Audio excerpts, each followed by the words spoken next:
fucking god. So,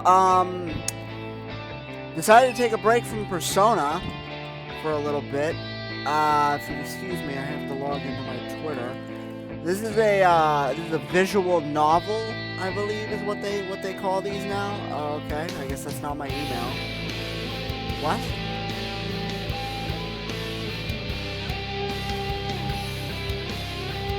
I like this rock music. I like this fucking rockin' fucking music, though. I like this fucking rock.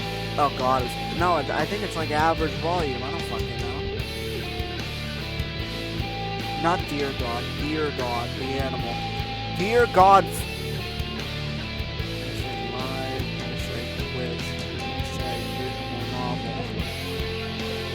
You gotta let them know. You gotta sound the dinner bell for them. So this is a game.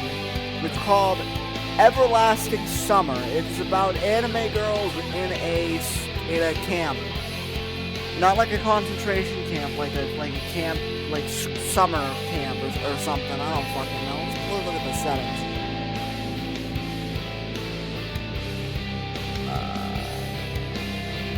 Okay, sounds good. I'm not sure that there is no porn, but I guess we'll find out. Why am I fucking thinking doing this? I was having that dream once again. That dream. Same as things every night. But it's all forgotten in the morning, as usual. What do I press to save? Is this the save button, or is this save it to your USB hard drive so you can fucking go into it later? Maybe it's for the best. Only a glimpse of memory will remain. Of gates. Oh, shut up. Oh my god. Already? Half open. As if inviting me somewhere, with two frozen stone pioneers standing close by. And also that strange girl who keeps asking me, "When will you fuck me already?" Alright, that wasn't funny. Come back. Will you come with me? Come.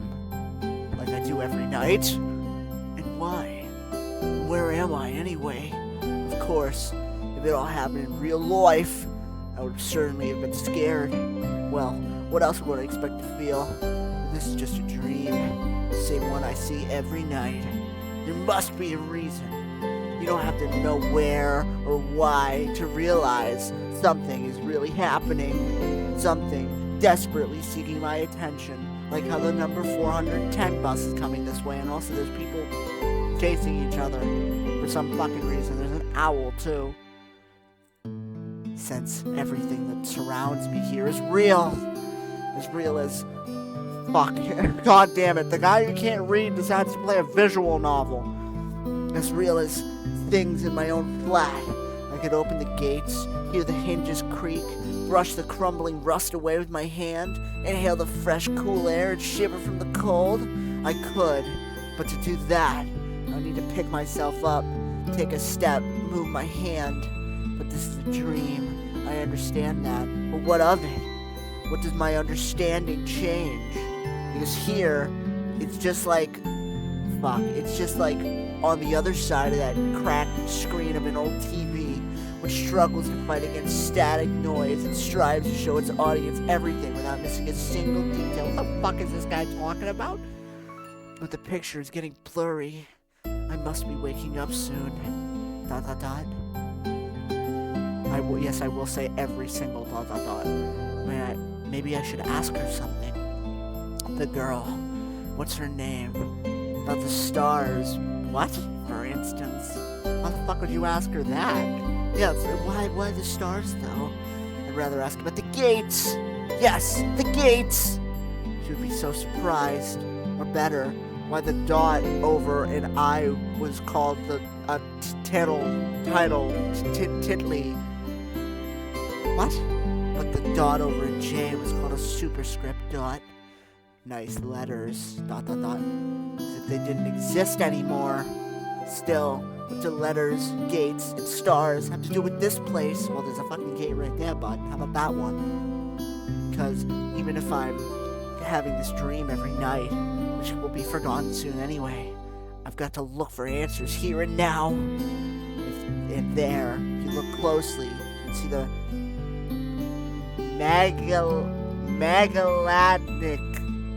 Magellanic clouds. What? The fuck is this guy talking about? As if I'd ended up in the southern hemisphere. ... What's this guy fucking talking about? In a dream, there are the small things that catch your attention. An unnatural color of grass, impossible curves of straight lines, or your own distorted reflection. While the real danger, which could put an end to everything right here and now, seems trivial. It's natural, since here you cannot die. I know it for sure. I've done it hundreds of times. But if you cannot die, is there a point of living? I should ask the girl. She's a local. She should know. Yes, exactly. I should ask her about the owl, for example. What a strange bird it is. This guy's a fucking loser. No, it doesn't matter. ... He's still fucking... ... Oh, is this a different person? Oh god, you're getting the same voice until I know you're a different person. Will you come with me? And every time I have to answer. It's the only way, otherwise the dream will never end, and I will never wake up. No. Wait, yes, I'll come with you. No, I'll stay here. I'll stay here. Every time it's so hard to decide on the answer. What do these buttons do, by the way? What the fuck? I don't know what these do. I don't want to click on them, I'm afraid. Where am I? What am I doing here? Who is she? Why does so much of my life depend on this answer? Or maybe it doesn't? ... Question mark? So it's just a dream after all. Just a dream. I wake up to, bombs going off. You see, I live in Ukraine, and every day my fucking house explodes, and it's horrific, and I die. Oh shit, cutscene? No, I didn't know they had these in these games.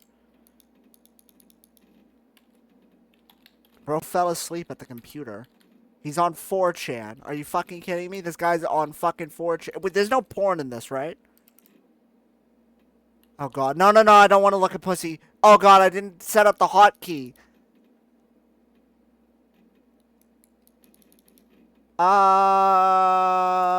This is fine, I think. This is probably fine. The computer screen stared at me as if it was alive. Oh, he went back to sleep. Oh shit. He's not gonna, like, look at porn or something, right? Because I don't have the hotkey. The stream will get deleted. I will get deleted from life if am I gonna get fucked up here? I was told there was no porn in this. I was told there was no porn in this. Oh god, I don't... fuck, I should have set up the goddamn hotkey. Is there a way to hotkey? Fuck. What? I need to set up a no, emergency hotkey. Emergency hotkey.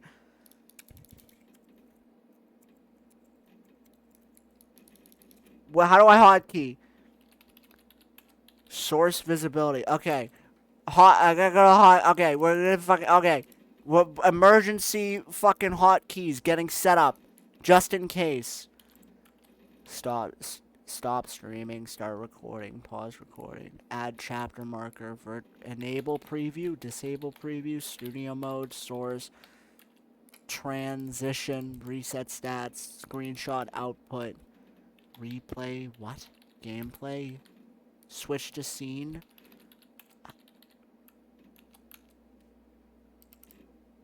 I want to hide something. Capture window. Game capture. I think it's this. No. What are we on? We're on hide something. Hide game capture. Hide game capture. We're going to hotkey that to this button. So if I press this, it doesn't work. Lovely. What if I do this? Doesn't work. Okay, we're gonna be here a while. Oh, maybe do I need numlock on? No. It doesn't fucking... God damn it, no. I'm not gonna pull up lolly porn while I'm trying to fucking stream. Oh, fuck my life. Filter, hide. Hide game cap. Oh, because it's game capture 2, not game capture 1. I don't know why it's that. Yeah, it's the same thing. Okay, if I press this button, holy shit, it works. Why is it so far away from my hand? Is it... Oh, yeah, I don't have show. Fuck. Do we need show? Yeah, we probably do need show. Okay, I'm gonna bind that to 2 and... I'm gonna hide it to 2 and 3. Fucking genius. I'm gonna... 1 and 2 and I'll bind... Okay, so if I do this... And I do that... And I do this... Okay. So if porn shows up, I might have a second... I have, I think, a 1 second delay. Which... Okay, so we're gonna accidentally show porn if it comes up. But whatever. Sometimes it really did seem to me that it was conscious of itself, had its own thoughts and wishes, ambitions, that it could feel things, could love and suffer. As if in our relationship that screen wasn't an instrument. It was me who was a lifeless piece of plastic and textolite. There's some truth in that, probably because the computer provides 90% of my communication with the outside world. Well, go outside, bitch! Anonymous image boards, some chats from time to time, rarely ICQ or Jabber, and forums even more rarely. I'm fucking ready. That button is being held down. You better not show me something. People on the other end of the internet cable simply do not exist! All of them are simply creations of its sick imagination, an error in the source code, or a kernel bug which started living a life on its own. Why do you have this rotary telephone? God damn. Oh god. What is that? What is that? Is that penis? Is that penis? Is that like a dick? Is that dick? Is that balls? Dick and balls? Is that dick and balls? What the fuck is that? Okay. It's a chandelier. If one looked at my existence from the outside, such thoughts would seem crazy, and a psychologist would surely give me a bunch of sophisticated diagnoses and maybe write me a doctor's referral to the loony bin. Okay. Oh, light came on. Turn off the light. Ah, it's so fucking bright in here. I'm dying. I closed my blinds for this, by the way. I didn't want anybody to look in and be able to see this. A small apartment with no signs of repair or any semblance of order in it. And always the same view outside my window on the gray megalopolis running somewhere day and night. Such are the conditions of my life. I'm so emo. I listen to Blink-182 every day. Well, of course, it didn't all start like this. I was born, went to school, and finished it like all the others. I was accepted at a university where I spent a year and a half trailing behind and struggling. I drifted through several jobs. Sometimes it was working out quite well. Sometimes I was even getting decent money for it.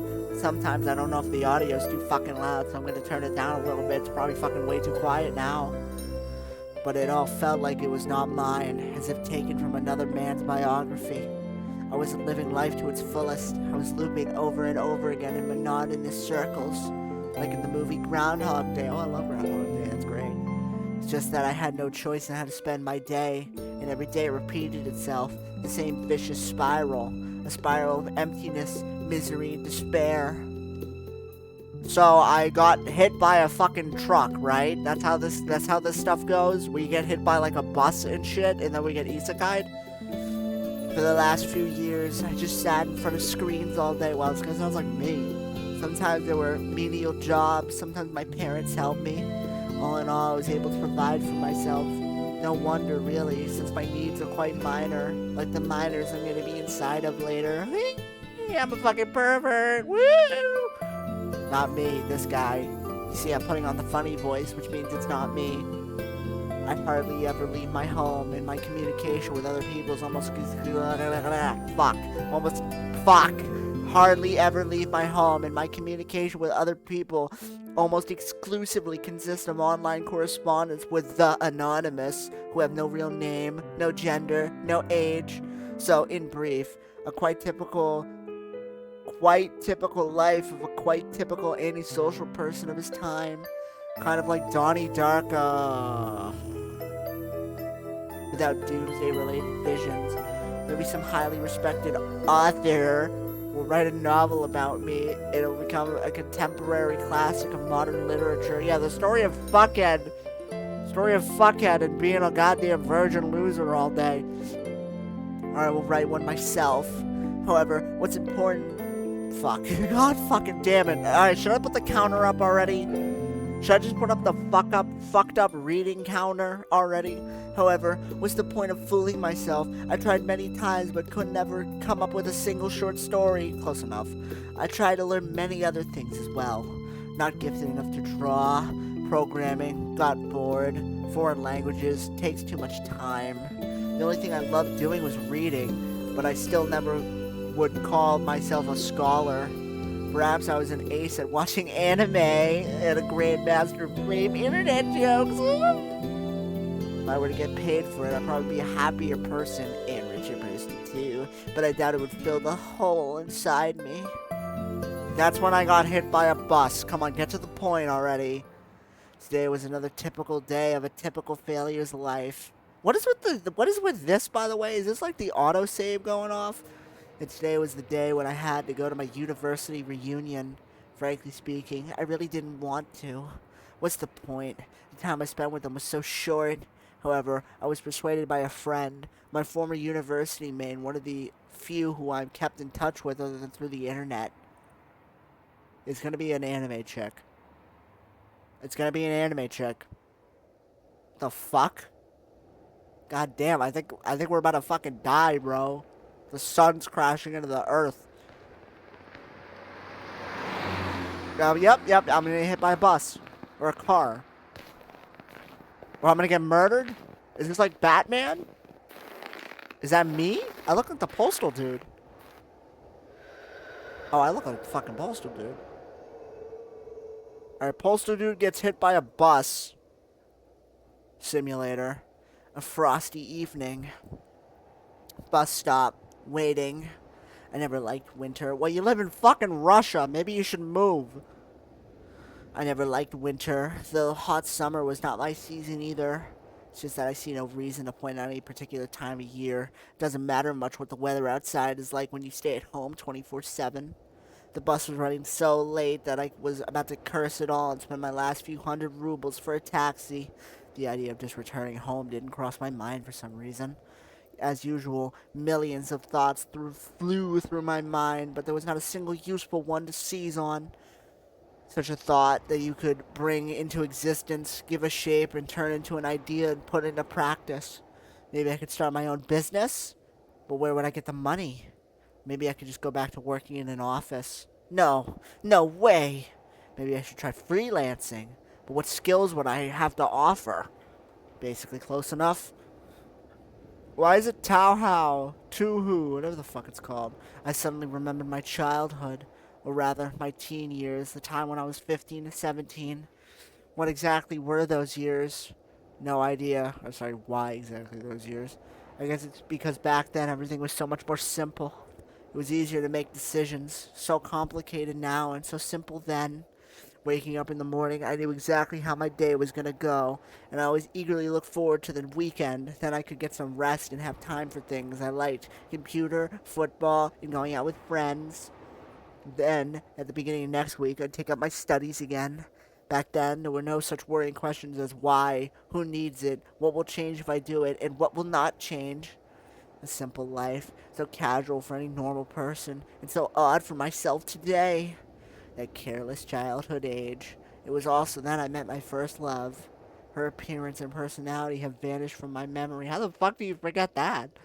Only her name remains, like a brief line from a social media profile, along with the feelings which overwhelmed me when I was with her. Affection, tenderness, the desire to care for her and protect her. Sadly, it did not last long. If I keep talking like that, my fucking voice is gonna stay like that permanently. Today, I can hardly imagine something like that happening. I'd probably like to meet a girl, but I don't know how to start a conversation, what on earth to discuss, and how to attract her. Well, I haven't met a suitable girl for a long time. She needs to be thin and have brown hair and watch anime and use 4chan and know all the internet memes and all that other shit. Can I skip? Okay, do I get hit by a fucking bus now? Damn, our bus looks like shit. God damn, this old-ass bus. Sound of an engine brought me back to reality. A bus pulled over. Yeah, they typically do. There was something abnormal about it, I thought. Then again, it doesn't matter. Only the 410 runs this route. That's the same bus that takes you to summer camp. He's gonna get on it, and he's gonna get killed. Some guy's gonna murder him. Why is it on fire? Oh, it's like Doctor Who. Street lights pass me by, as if their cold light sparks inside of me, trying to reignite feelings long dead. What does this button do, and what does this button do? And what does this button? Stop talking about the buttons. This might be save, but also this feels like save. I'm just gonna press them. Oh, I like how it didn't work. Oh, I have to... Oh, I'm pressing F2. Okay, what does this button do? Oh, that is... Okay, that is the save. Because those feelings, they've been living in me for a long time, slumbering and waking again. God, this guy talking such a bitch. The driver's radio was playing such a familiar tune, but I wasn't listening to it. And how do you remember it's familiar, fuckface? I was watching the cars passing by through fogged up windows. Because people are always rushing somewhere, chasing something they need, stuck in their own little world. Why would they care about mine? Probably have their own serious problems, or maybe they have much easier lives. Can't know for sure, since all people are different. Or are they? I already don't like this fucking guy. Sometimes someone's actions can be easily predicted, but if you try to look inside his soul, you will only see impenetrable darkness. ... The bus was approaching downtown, and my thoughts were interrupted by the bright city lights. Hundreds of billboards, thousands of cars, millions of people. This traffic structure does not make sense, does it? Why are there... This light is green. Why is this light green, but the cars are going like this? This guy's driving an Aston Martin. Oh my, if I sit here all day, I'll fucking shit myself. I watched this light show, and somehow I got terribly sleepy. Oh, I'm so tired, ZZZ. My eyes closed for just a moment, comma, and then, ... He's gonna wake up in fucking summer camp, isn't he? I already know how it's gonna go. Oh, intro. Intro. Oh, shit. Look at this bitch. Oh, I'm driving my car. Oh, winter. Oh, I'm the postal dude. I'm the postal dude. Look at this bus stop. I'm the bus. I'm gonna get on the bus.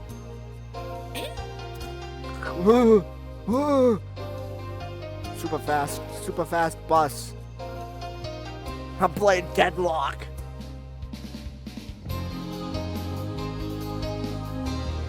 Empty ass bus, dude. Why are the seats so close to fucking together? Who the fuck are you? Huh? No titties. Oh god. Oh god. Button. Okay, 2 button at the ready. Don't fuck her. No pussy. No pussy pics. Jesus fucking Christ, who are these people? Oh god, okay.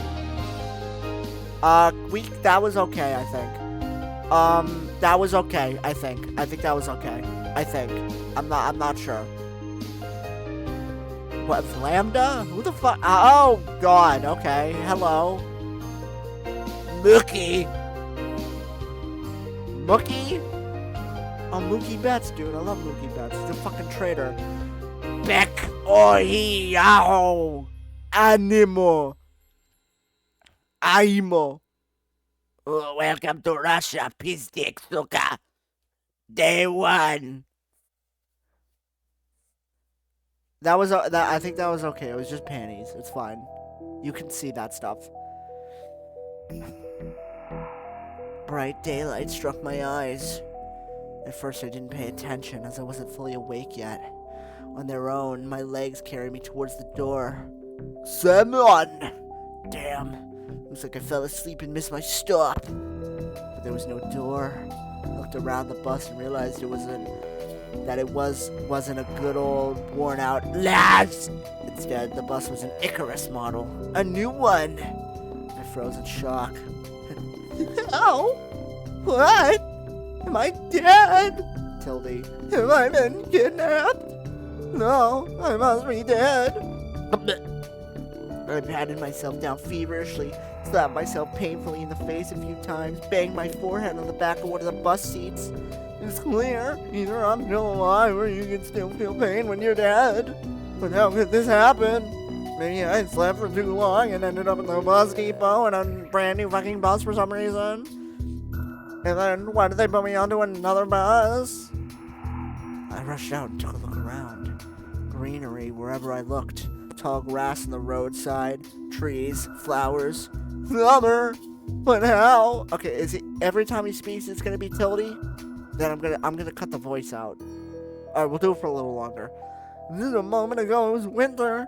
My head was aching unbearably, as if I was going to explode. Slowly I began to remember. I got the 2 button at the ready.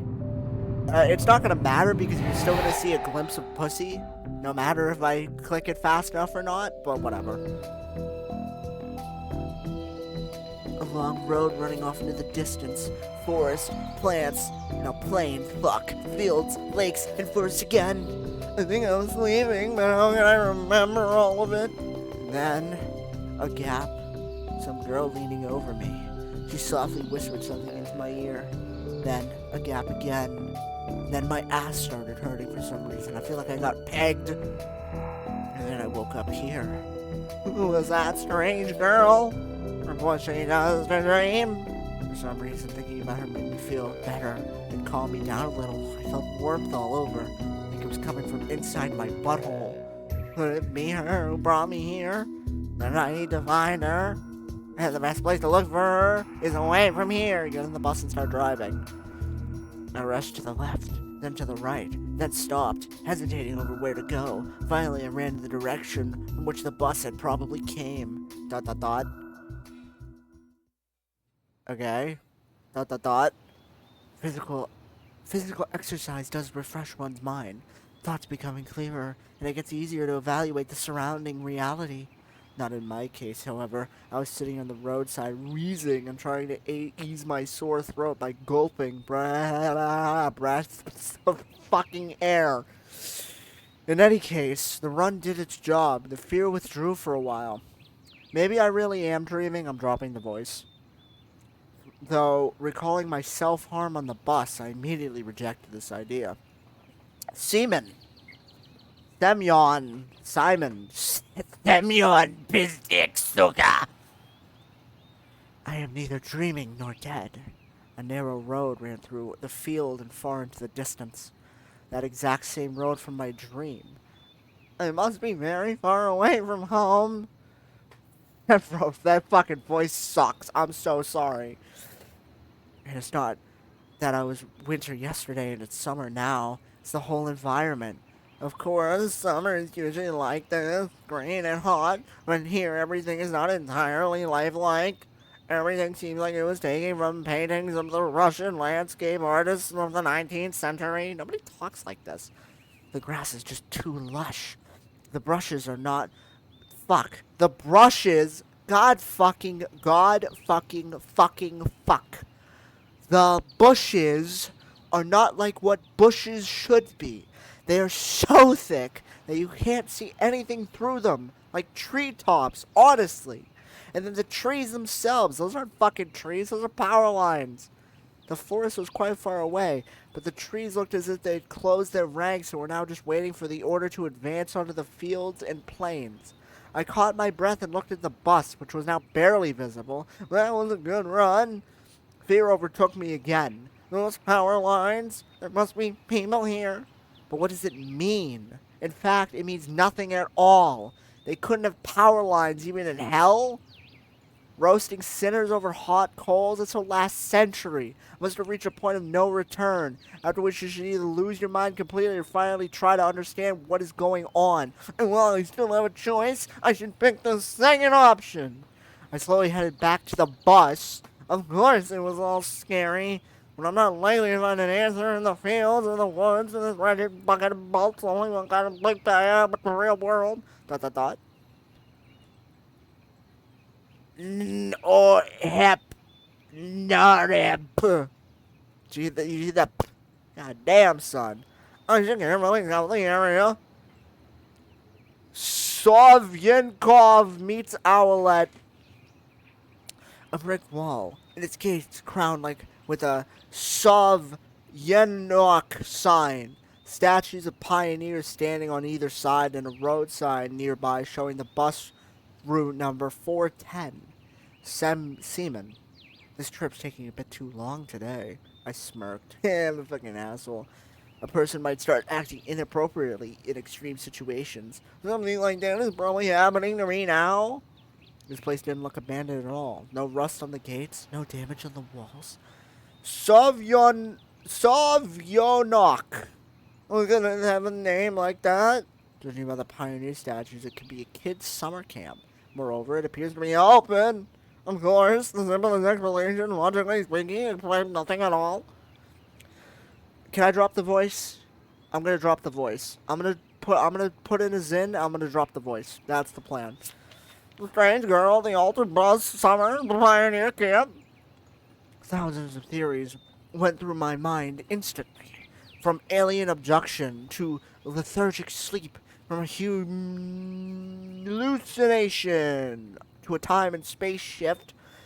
None was worse than any other, but there was no real way to pick a single one. Then it occurred to me, I could try to make a phone call. With what? Took out my cell phone and called the first number. Called 911, and it went to nothing. Instead of signal bars, the screen was showing a thick cross. Alright, there may be no signal in such a remote place.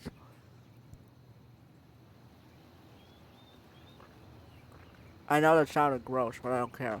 No, I cannot be the only one who came here.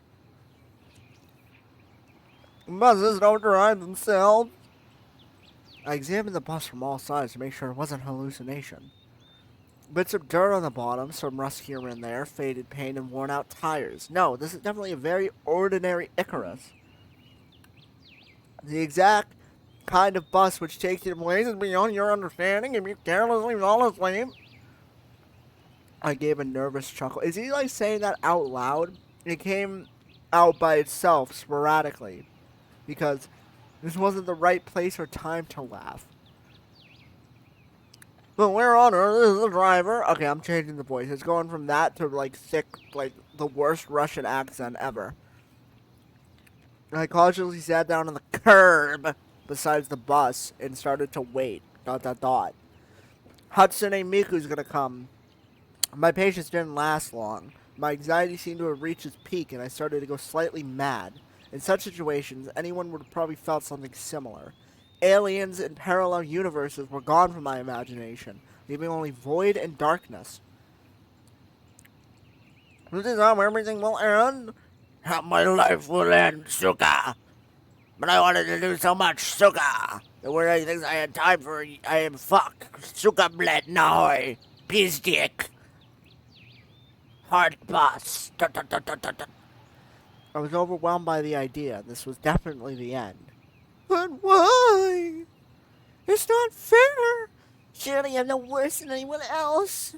God, why? And I went back to sleep. Oh no, I'm still here. Tears were burning my eyes unbearably. I curled up and started rolling in the... Okay, is it really that big of a fucking deal? Like, chill. Why? What did I do? Why me?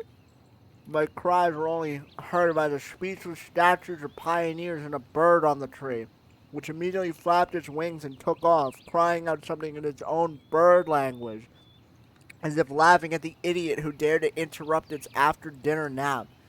I was left breathless from weeping and just lay quietly, sobbing occasionally. ...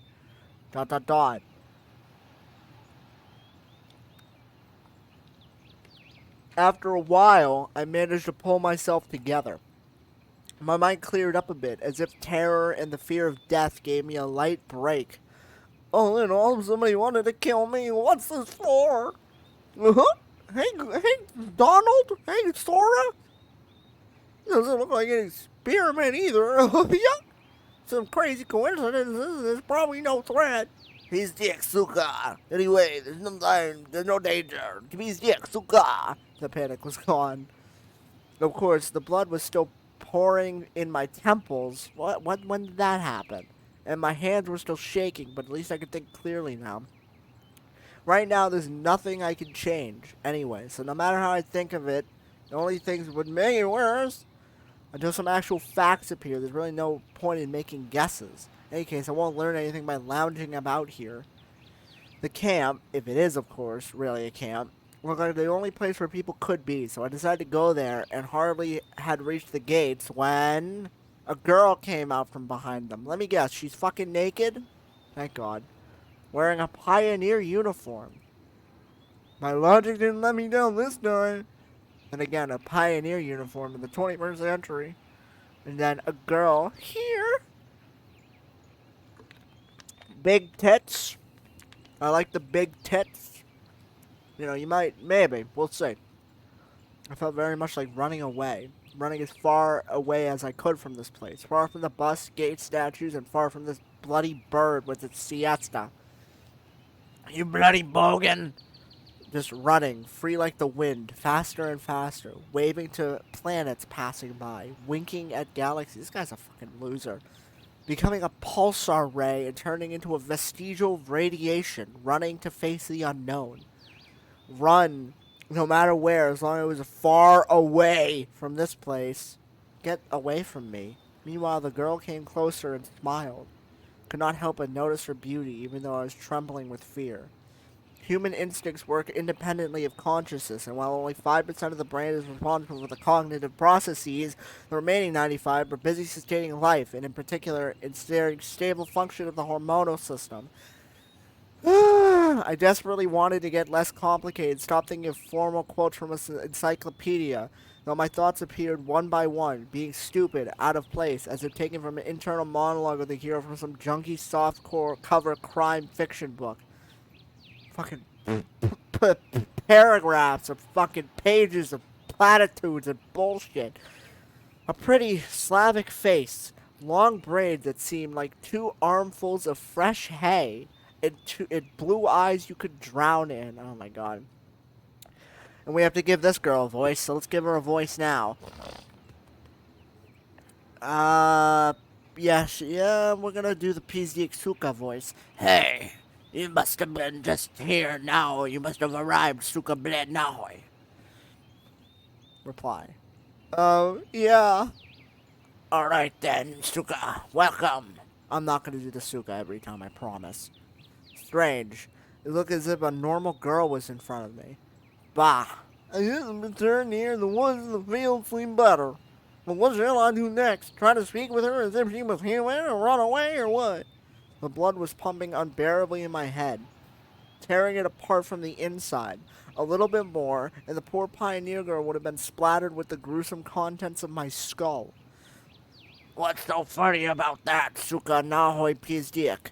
The girl looked me over, sent shivers down my spine, and my knees began to tremble. Nothing? Great girl. Great then, Suka. Great? What's so great about that, Sora? Mickey? Suddenly a thought crossed my mind. To hell with it all. Forget about the bus behind me and the fact that it was winter yesterday and summer today. I wanted to rip off my itchy sweater and just accept that this is actually happening. Everything is as it should be. All this is for the best. What do you happen to know, Sora? I thought your eyes turned red for a second. I was like, what the fuck?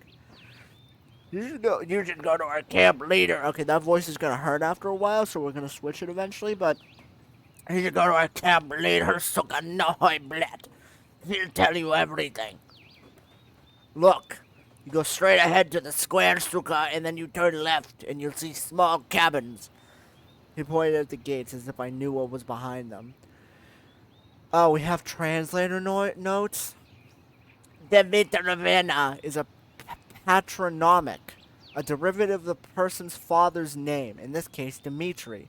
put by Russians after the person's first name as a sign of respect or formal address.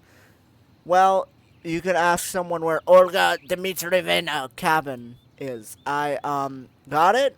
Of course I didn't. Well, I've got to go now. Okay, she's getting the goofy voice. The girl waved her hand at me and disappeared through the gates. It seemed to her as if I was something ordinary. And all this show with the bus and the travels whilst awake or asleep was troubling only to me, while everything here is just the way it's supposed to be. Camp leader, pioneer uniform. What are they doing, a historical reenactment here? I hope I won't find a Lenin statue sitting on top of an armored car in the square. But even then, it would not surprise me right now. After standing alone for a while, I headed into the camp. Cine 6B. A mere 50 meters ahead was a small one-story house popped up on the left side. The sign said clubs. Did that say clubs? I was about to come closer when the door suddenly opened and a pioneer-wearing uniform girl came out. Her pretty face gave me the impression of one suffering for the fate of the whole of mankind with a truly universal What the fuck are you talking about? As soon as she saw me, the girl froze, as if frightened. I froze too, considering what was best to do, to approach her first or wait until she showed some initiative, or maybe run away. Although the last option was constantly being suggested by my self-preservation instinct, at least that's what I like to believe. Not the worst human instinct, but far from the most logical. As if this instinct played poker against deductive abilities, the outcome would be predetermined. And those deductive abilities, or at least their semblance, were hinting to me that there was no need to be afraid of this girl. She has big tits. Oh, good God. Jesus Christ. Here we go. Ay, ay, ay. Suddenly, someone jumped out from the nearby bushes. She's 12. A girl wearing a bright t-shirt with the USSR written on it. Well, it's in Russian, so it's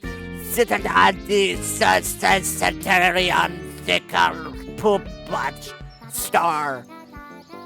She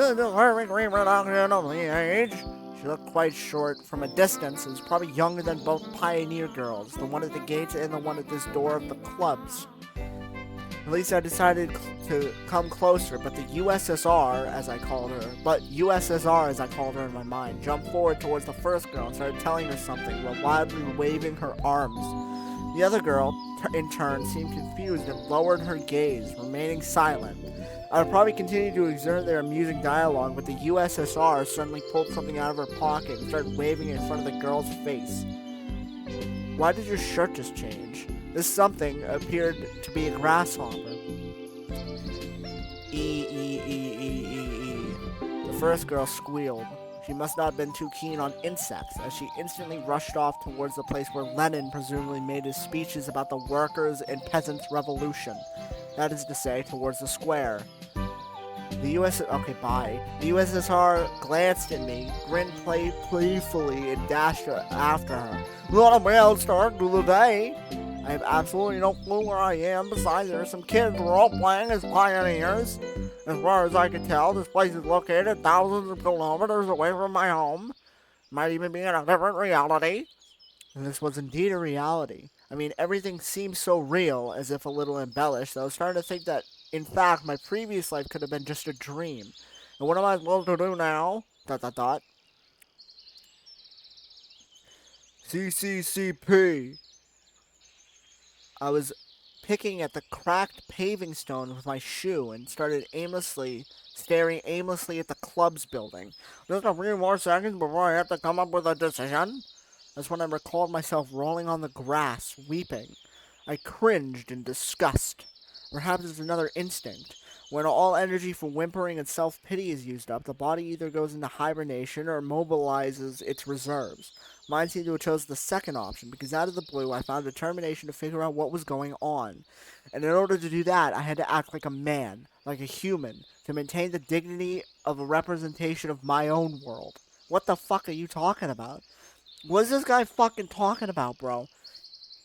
I followed the path to the left, and on the right side, which showed many small cabins, apparently the homes of the local pioneers. Actually, it looked quite cozy from the outside. Even though I was born in the Soviet Union, I had never been part of its children's organizations, neither the Pioneers nor even the younger October children. I imagined the daily life of a typical pioneer camp a bit differently. Huge barracks with long rows of metal bunks, wake-up calls at 6 o'clock played by a siren, 1 minute to make your bed, then joining formation at the drill square. Or wait, could I be confusing it with something else? Suddenly, something struck me on the back. Let me guess, a woman? I staggered but returned to my feet, turning around and prepared to fight heroically for my life. It's the shy one with big tits. Well, they all have big tits. My mouth hung open in surprise. I have to give you a voice now. Oh my god, we're already running out of voices. Like Pinky. Oh my god. Oh my god. Oh my god. Pick your jaw off the ground. I closed my mouth. The same pioneer uniform, but the way she was wearing it, so it said was said. I give up. Like all the girls I met here before, this one was rather cute, but her overly arrogant expression killed any desire to get to know her better. Oh my god, are you like new here or something? Semyon. ... Fine. Oh my god, I'm gonna have to do it every time. Oh my god, like see ya. She threw a threatening glance at me and walked past.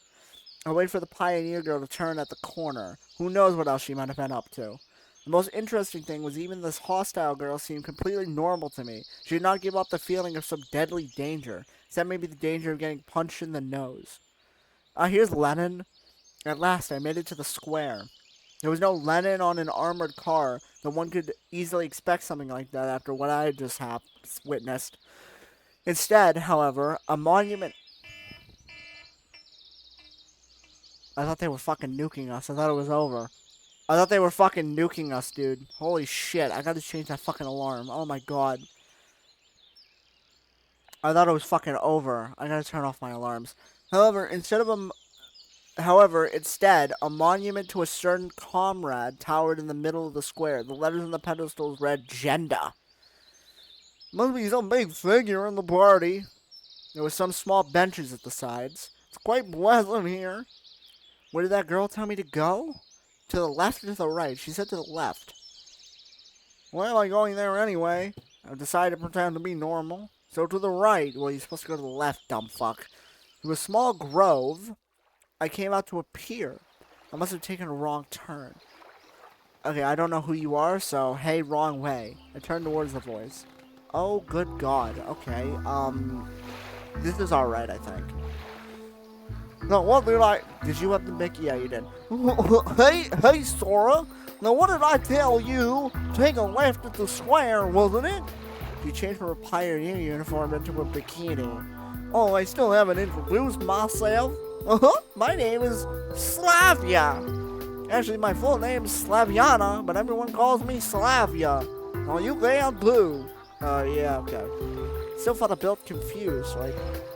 could not come up with a more meaningful answer. And what's your name? Felt like she could see right through me. Yeah, it's Seaman. Nice to meet you, Seaman. Alright. Hey, Donald. Hey, Goofy. Alright, I'm almost done here. Could you wait here a minute? I'm gonna change and we're gonna Olga Dimitrievna. Agreed. After the exchange, she ran off. I sat on the pier and let my feet hang into the water. I was wearing heavy winter boots, but in such weather there was nothing getting in the way. There was nothing wrong with... Ugh! Furthermore, let me cool myself a little. Looking at the river, I was brainstorming and processing everything that has happened. If this is some kind of conspiracy, it's a weird one, even too friendly at times. No, it really looks like a random event. Some entirely incomprehensible random event. Shall we? Please don't be naked. Okay. You have to be careful.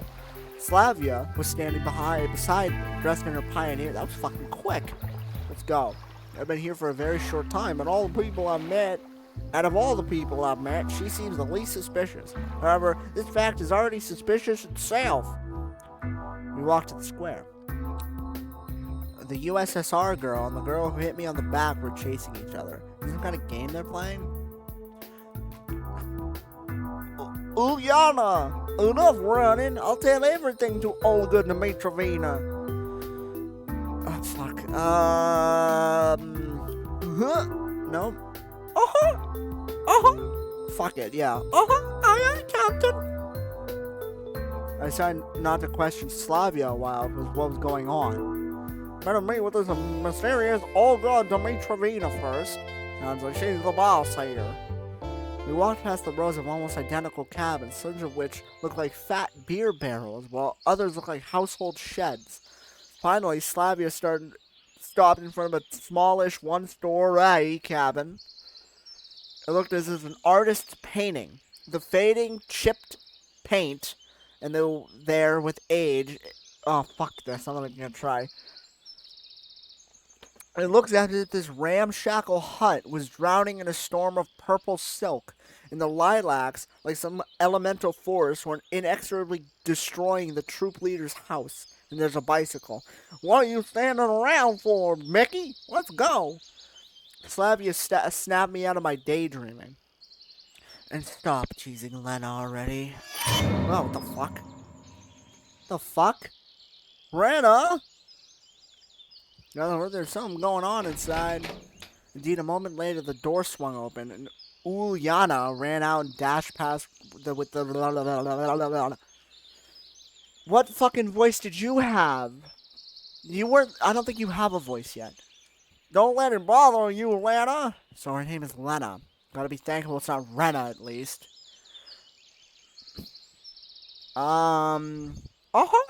Somebody already has that. Yes, I see now. I must use this voice, but I don't. Instead of finishing a sentence, she blushed and quickly headed towards the square. For some reason, I felt like turning and following her with my eyes, but Slavia said, "Come!" We entered the cabin. Who the fuck is that? Inside, it looked something similar to what I had imagined. 2 beds, a table, a couple of chairs, a simple carpet on the floor, a wardrobe. Nothing special, but at least it felt homemade and cozy, although this room was almost the same state of disorder as my own. It's literally clean as fuck. The girl standing near the window appeared to be 25 years old. Okay, so this is the one we're going for? Nature had obviously gifted her with a pretty face and a good body. At least one thing keeps you happy in this pandemonium. The locals are beautiful. Buff the Hulkster. Oh god, what? Fuck. We have to give you a voice too? I'm running out of voices already. Do you want the Ryuji voice? You can have the Ryuji voice. You're finally here. Excellent. My name is Olga Dmitrovna. I'm the camp leader. I'm gonna have to rizz up the girl with the retard voice. Oh, fuck me. Nice to meet you. I'm Seaman. I decided to talk as if I wasn't surprised by anything going on. Get away from me. God, get away from me. She came closer.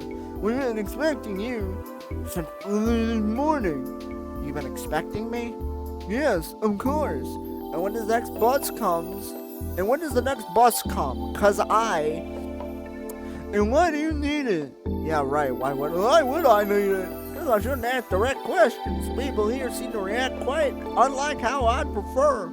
Then I doubt I'd get any answers. I gotta stop with that because it's the same voice.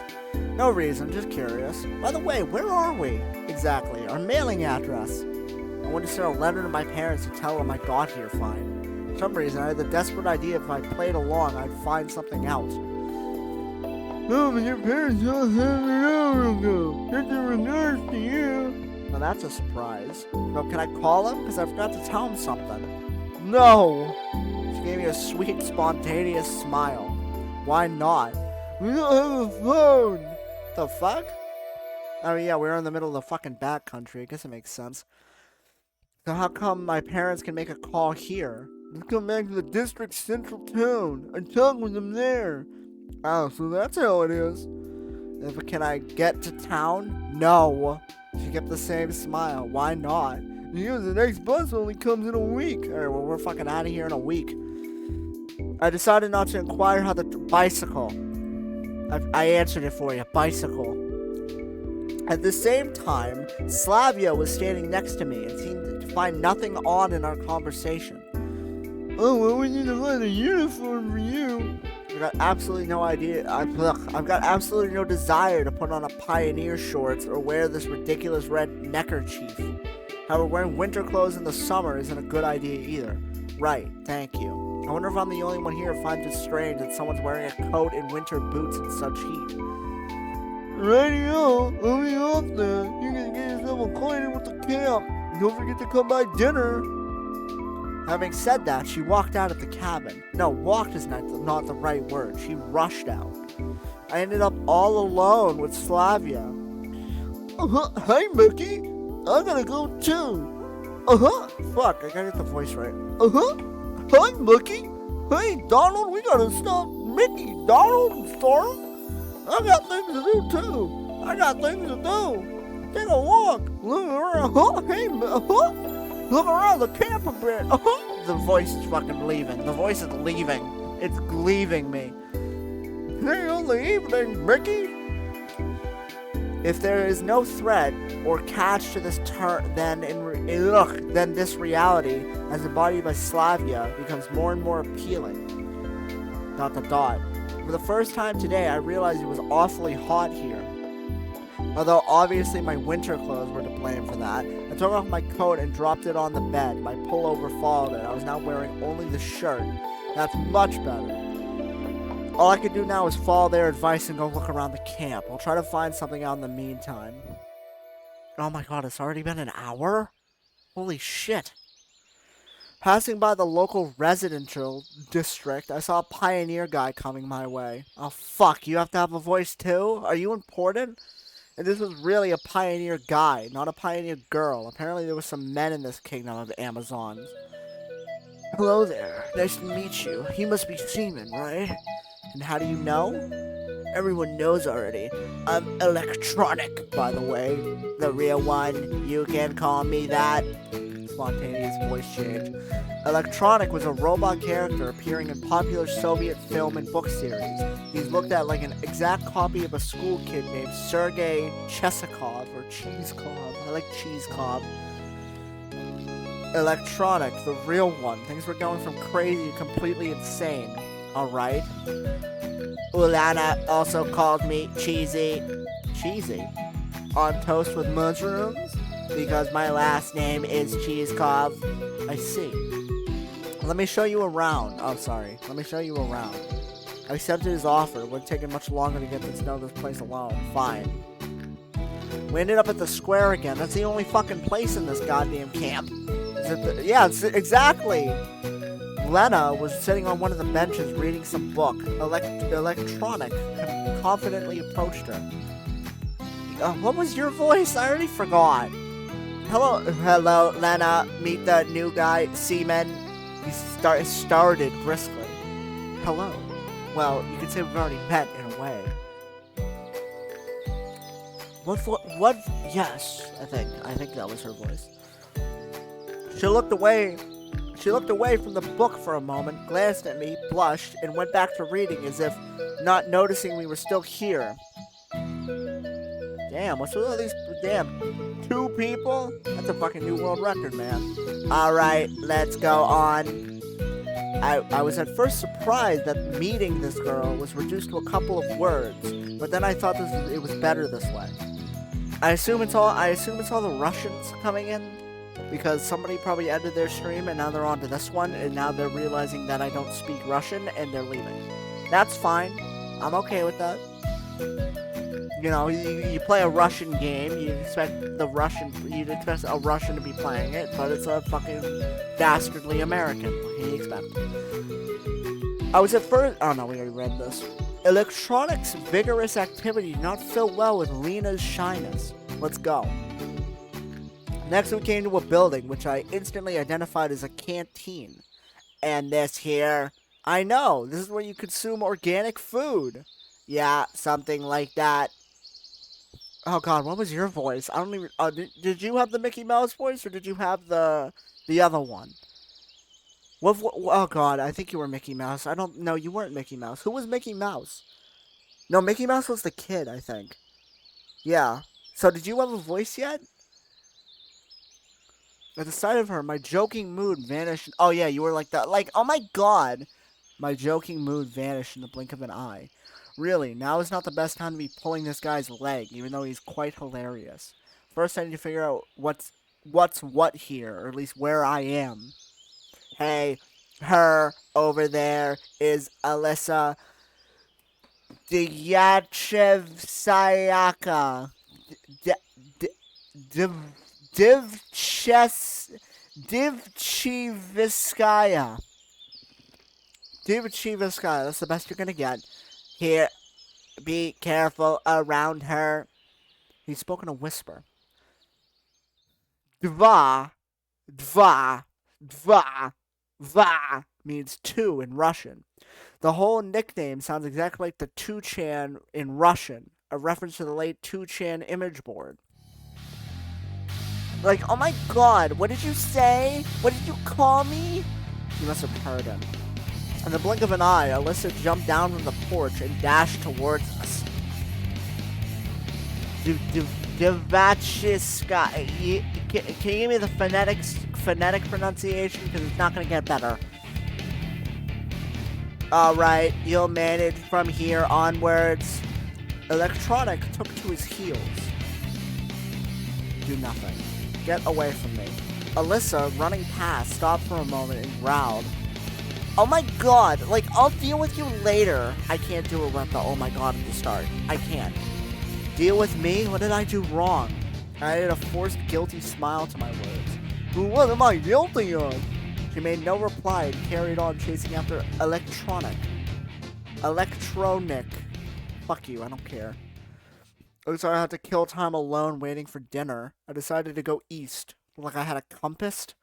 A compass? At least in the direction where east would be in my world. Oh, I love that song. Soon after, I found myself near a football pitch. The game was in full swing there. I guess watching it for a bit won't do any harm. Let me guess, they're all naked? In my childhood and teen years, I was not a bad player myself, and even though going professional, and even thought of going professional, but a few injuries in a row killed my desire to risk my health for the sake of an uncertain chance. Kids of different ages were running all around the pitch. I could see a boy of about 10 and a girl of about 14. A girl. Hey, that's Ulyana. Oh, I guess she's 14, so we're not touching that one. Alright, so she plays football. What's so surprising? She's a restless one after all. I was standing quite far away from the pitch, but she still noticed me. Oh, you? Oh, you're 14? You look fucking 10. Hey, you! Mulana shouted. Wanna play?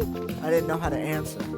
On one hand, running around for 10 minutes is no big deal. On the other hand, any wrong move in this situation could be my final one.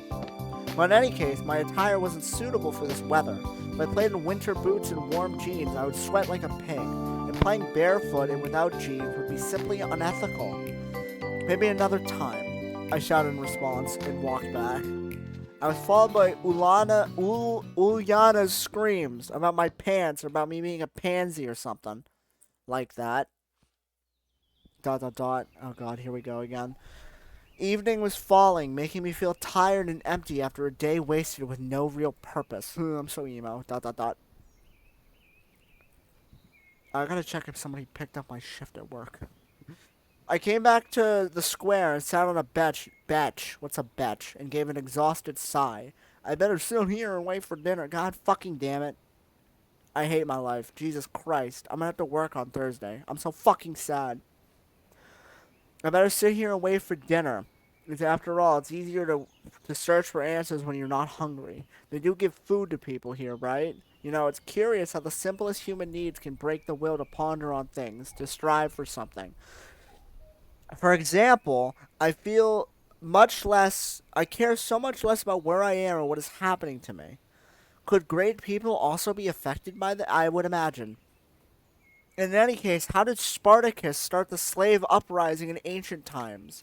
I can only conclude that I'm not a great person. It does not really matter which mechanism I serve in a gear. In society, the Matrix, or a weird pioneer camp. Oh! Fucking break out the 2019 Soviet Union national anthem memes. It must be dinner. I headed towards the canteen. It was a good thing I knew where that was. Olga Dmitrovna was standing there on the porch. I stopped and looked closely at her, as if I was expecting something. She looked back at me for a while, but at last came closer. Get away from me. Oh god, what fucking voice did you have? I don't fucking remember. Semyon. What? No, you're not. Are you that one? No, you were the Ryuji one, right? Yeah, you were Ryuji. Semyon, Seaman, what are you waiting for? Come in already. Guess nothing bad can happen if I go with her. My stomach backed me up there. Holy shit, there's like a million fucking people. Oh my god. Alright, well, do you want to sit with Asuka from Evangelion, Hatsune Miku, or green hair Rei from Evangelion? Where's Masato? She's gotta be here. Close enough. The canteen looked like a canteen. If I had a chance to visit a factory canteen at some point in my life, no, I'd had the chance. This one was exactly the same, maybe just a bit cleaner and more modern. Metal chairs and tables, glazed tiles on the wall and on the floor, unsophisticated tableware with the occasional crack. Guess I want a canteen and a fuck. Guess that's what a fuck. Get away from me. Steven, wait a minute. We'll find a place for you to sit. My ass hurts. Holy shit. Stop fucking me. She looked around the place. Oh, fuck. Divachi Veska. Fuck it. Google, help me. Google. We're pulling out Google Translate. We're gonna do it. We have to figure it out. Get the fuck away from me. Двачевская. Thank you for saying in slow motion. Двачевская. Devachevska. Alright, Devachevska. Hold it right there. Olga Dmitrovna shouted at Alyssa. Can we just call her Alyssa from now on? I would really prefer that. Who was passing by. I don't remember. I genuinely don't fucking remember. I know it was 2 seconds ago. I don't remember. Oh yeah. Like, oh my god. What? What's up with your clothes? Anything, like, wrong with them? Indeed, her attire looked somewhat provocative. Get your uniform nice and neat right now. Alright. Like, oh my god. Alyssa got her shirt right and walked past, shooting an unpleasant She doesn't fuck with me, dude. So, where can we find you a place to sit? There weren't a lot of free seats. Go over there, next to Ulyana. Maybe... Yeah, it's fine. The food's already on the table there, too. I had no other choice but to accept. Oh god, here we go. Of course, there was a probability that the cutlets were poisoned with that. Then the mashed potatoes generously seasoned with arsenic and the glass filled with an excellent antifreeze instead of compote. In the common Russian language, cutlet, is minced meat, fried or baked in the shape of a ball or cylinder, close to the American patties. Compote is a drink made for boiling fresh or dried fruit in a large amount of water. Compote in French. Compote. But it all looked so tasty, I had no chance to resist. Uh-huh, hey! What do you want? I replied rather rudely to Alanya, who was sitting next to me. Why didn't you play football with us, Mickey? I am Mickey because of my clothes, I said, pointing to the source of the problem. They didn't give me a uniform. Oh, alright, then eat, Yes, you're gonna hear the Mickey Mouse voice every time. However, there wasn't much left to eat. My cutlet was missing from the plate. Only she could have done it. No, more precisely, none but Ulana could have done it. Give me back my cutlet. In a big family, you snooze or you lose, fucker. It would cost you a cutlet if you're so fucking careless, bitch. Give it back to me. Try. I tried. I looked at her menacingly. I was about to reach out my hand. See? I don't have it. And indeed, Ulania's plate was empty. Seems that this little girl eats as fast as she steals someone's cutlets. Take it easy. We'll work something out now. He grabbed my plate and ran off. There's no point in following her. If they wanted to poison me here, they could have done it in a much easier way. About a minute later, Ulyana, let's get that right, handed me a plate with a steaming hot cutlet on it. Oh, it's Studio Ghibli food. Thanks. That's all I could say. I was so hungry that my suspicions were gone in a flash. Big ass mashed potatoes, by the way. Holy shit, that plate is 80% mashed potatoes. I picked up the cutlet with my fork and a fucking bug. And rock music. Some bug! No, not a bug! An insect! Got legs and it's wiggling! The plate fell on the floor and broke into pieces. The chair hit me hard on my leg while falling. I've disliked insects since I was a child, but when these creepy crawlies appear in my plate, it's just way too much. You little... Ulania seemed ready for such a twist. It was already at the door, laughing as if she just heard a fresh stand-up comedy joke. I dashed after. We ran out of the canteen. We were just a few dozen meters apart, and I felt as if I would catch this little girl easily. We ran through the square, ... past the club's house, ... and ran onto the forest path. I started to gasp for breath. I should have quit smoking.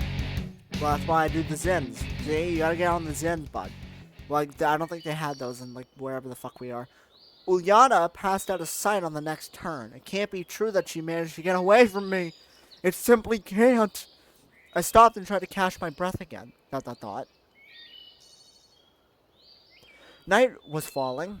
Looks as if I'm lost. It's a bad idea to stay in the woods at night. Better get back to camp. However, I had absolutely no clue where to go. Well, gotta choose at random. ... And that's how I ended up getting dead. Getting dead? Yeah, sure. ... I wandered for quite some time in the forest, and even thought of crying for help, but I saw the camp's fence beyond the trees. Everything fell back into place. The bus is gone. I mumbled quietly. Who the fuck drove the bus? On one hand, there was nothing strange about that. The bus couldn't stay there forever. On the other hand, it seemed that it meant that there was someone driving, because buses don't drive themselves. Well, I mean, Tesla's working on it. This world seemed too normal, but every event here had at least two explanations for it, an ordinary, real, everyday explanation and a surreal one. Certainly the driver could have just been off for a snack and I left too soon, and that's why. In any case, it's not like this is not the place for me.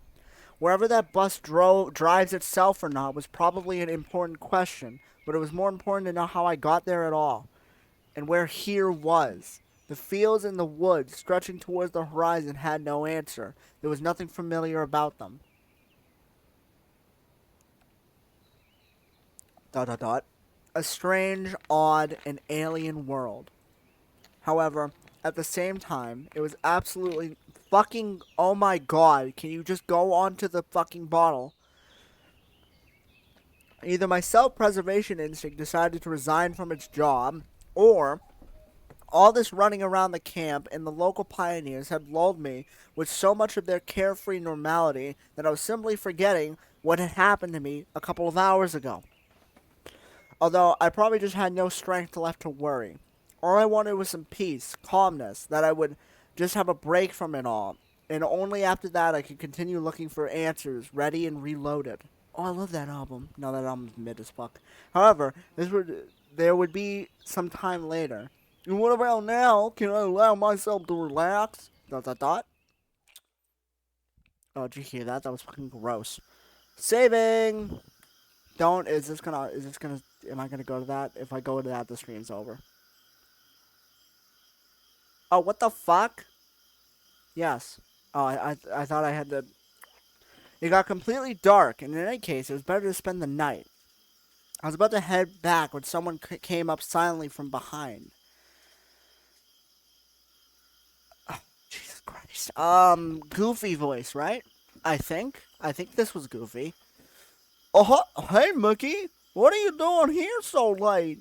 Seaman, ... It was Slavia standing before me. I was so surprised that I jumped. So you didn't catch Lanya, did you? She smiled. I nodded disappointedly and sighed. No wonder. No one ever has. Yeah, she's a real rocket girl. She could have found a better use for her energy than looking for adventures. Did they spell adventures wrong? I feel like they did, but I'm not going back for it. You must be hungry. You didn't manage to have dinner at all. Hope I muted in time. Indeed, I'd completely forgot about my hunger. After these words of hers, my stomach drew attention to itself by giving a traitorous rumble. Slavia smiled. Well, let's go then. What, is the canteen still open? It's alright, I have the keys. The keys? Yes, I have the keys to all the facilities in this camp, Mickey. How come? Well, I'm something like the camp's leader's... I'm something like the camp leader's aide around here. I see. Well, let's go. It was an offer you can't refuse. Yeah, we have to fuck her, don't we? I'm not fucking her, though. I gotta fuck the 25-year-old, that's only right. When we reached the square, Slavia stopped in her tracks. Excuse me. I should warn my roommate that I'll be late. She's so punctual herself that she'll be worried otherwise. You go on to the canteen, I'll come up in a minute, alright? Oh, wait. Fuck. I forgot. I really did not expect to find somebody aside from myself there at such a late hour. And that somebody was apparently hopelessly trying to open the door. Let me guess. Without any secret thoughts... Huh? I walked up into the porch. Oh, you again. The lockpicker turned out to be Alyssa. I should have probably kept off and waited. Again, forgot the voice. Again, already. She turned to me intently for a while and then said, Oh my god, just don't stand there. Give me a hand or something. Meaning? Help me open the door. Why? Because I want some buns and kefir. Kefir, I think. Dinner wasn't big enough.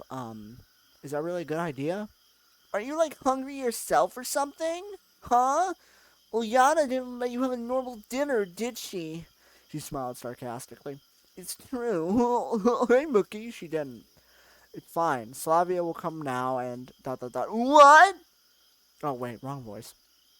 I guess I shouldn't have said that. Oh my god, I'm off then. And you'll pay for this. You owe me 2 already. Having said that, Alyssa disappeared into the night. And what was the first one? Get over here. Slavia didn't keep me waiting for too long. I thought she'd be... every time they fade in, I swear to God, they're gonna be naked, and I'm gonna get banned.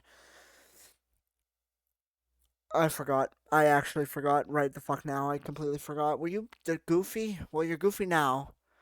Uh-huh. Is everything alright? Yeah, why are you asking? No reason. It's nothing. No matter if I didn't tell her about Alyssa. Everything's fine. I said that and immediately heard the note of dishonesty in my voice. Well, shall we go, Mickey? As for Slavia, she seemed to not have noticed anything. Or at least she was pretending she had it. We entered the canteen. Wait a bit, I'll go get something. This sounds like fucking Kingdom Hearts music. I never played Kingdom Hearts, I assumed this is what the music would sound like. I sat on a chair and obediently waited for my save order. Oh, why is it different now? Why'd the art style get twice as shit? My dinner was simple, a few buns and a glass of kefir. No wonder, I bet hungry pioneers finished off everything. However, even that was far better than my usual diet. Slavia sat across the table and looked at me while I was eating. Is there something on my face? No, just, oh, why are you looking directly at me? She smiled. So how did you like your first day in the camp? Well, I don't really know. Still need to ask someone who suddenly found himself in a different reality whether he liked the food, the canteen, the camp leader, or his assigned hut. It's alright, you'll get used to it soon.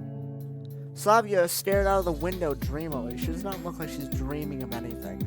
Frankly speaking, I have no desire to get used for such things, but as for her, she doesn't know. Or at least she wants me to think that she doesn't.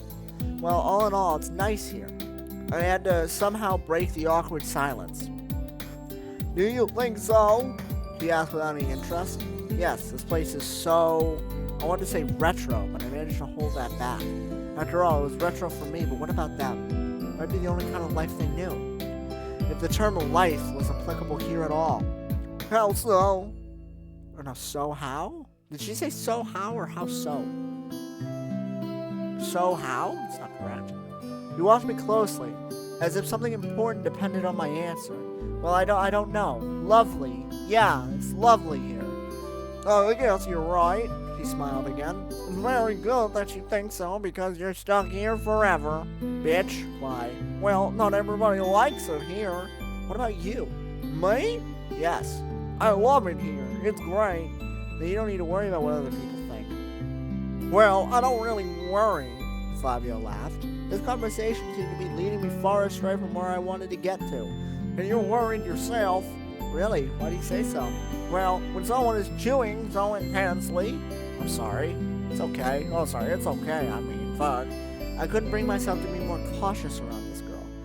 But why her in particular? Why not any other local inhabitant? Maybe because she's the only one that talked to you for any length of time.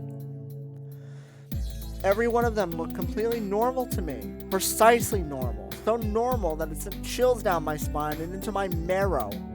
Normal, not like a neighbor with a power drill in one hand and a subwoofer in the other. Not like a passenger you often meet in a subway or on public transport. Not like a coworker in the next table in an open office plan. Not even like a friend who only differed from other humans in his constant insistence. All of them looked normal, as I would expect them to be, with their own downsides but without any superpowers. And Slavia was also... cute? I glanced at her stealthily, not knowing what to say. She's fine. I'm sorry, I wanted to show you the camp and was wearing off my feet.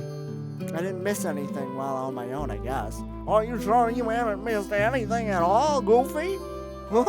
Yuck?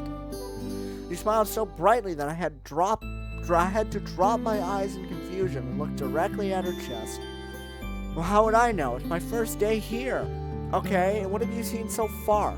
Oh, sorry, fuck. I've seen the square, this canteen, the football field. And what about the beach? Yeah, I was there. I saw you, and you were in a bikini, just from afar.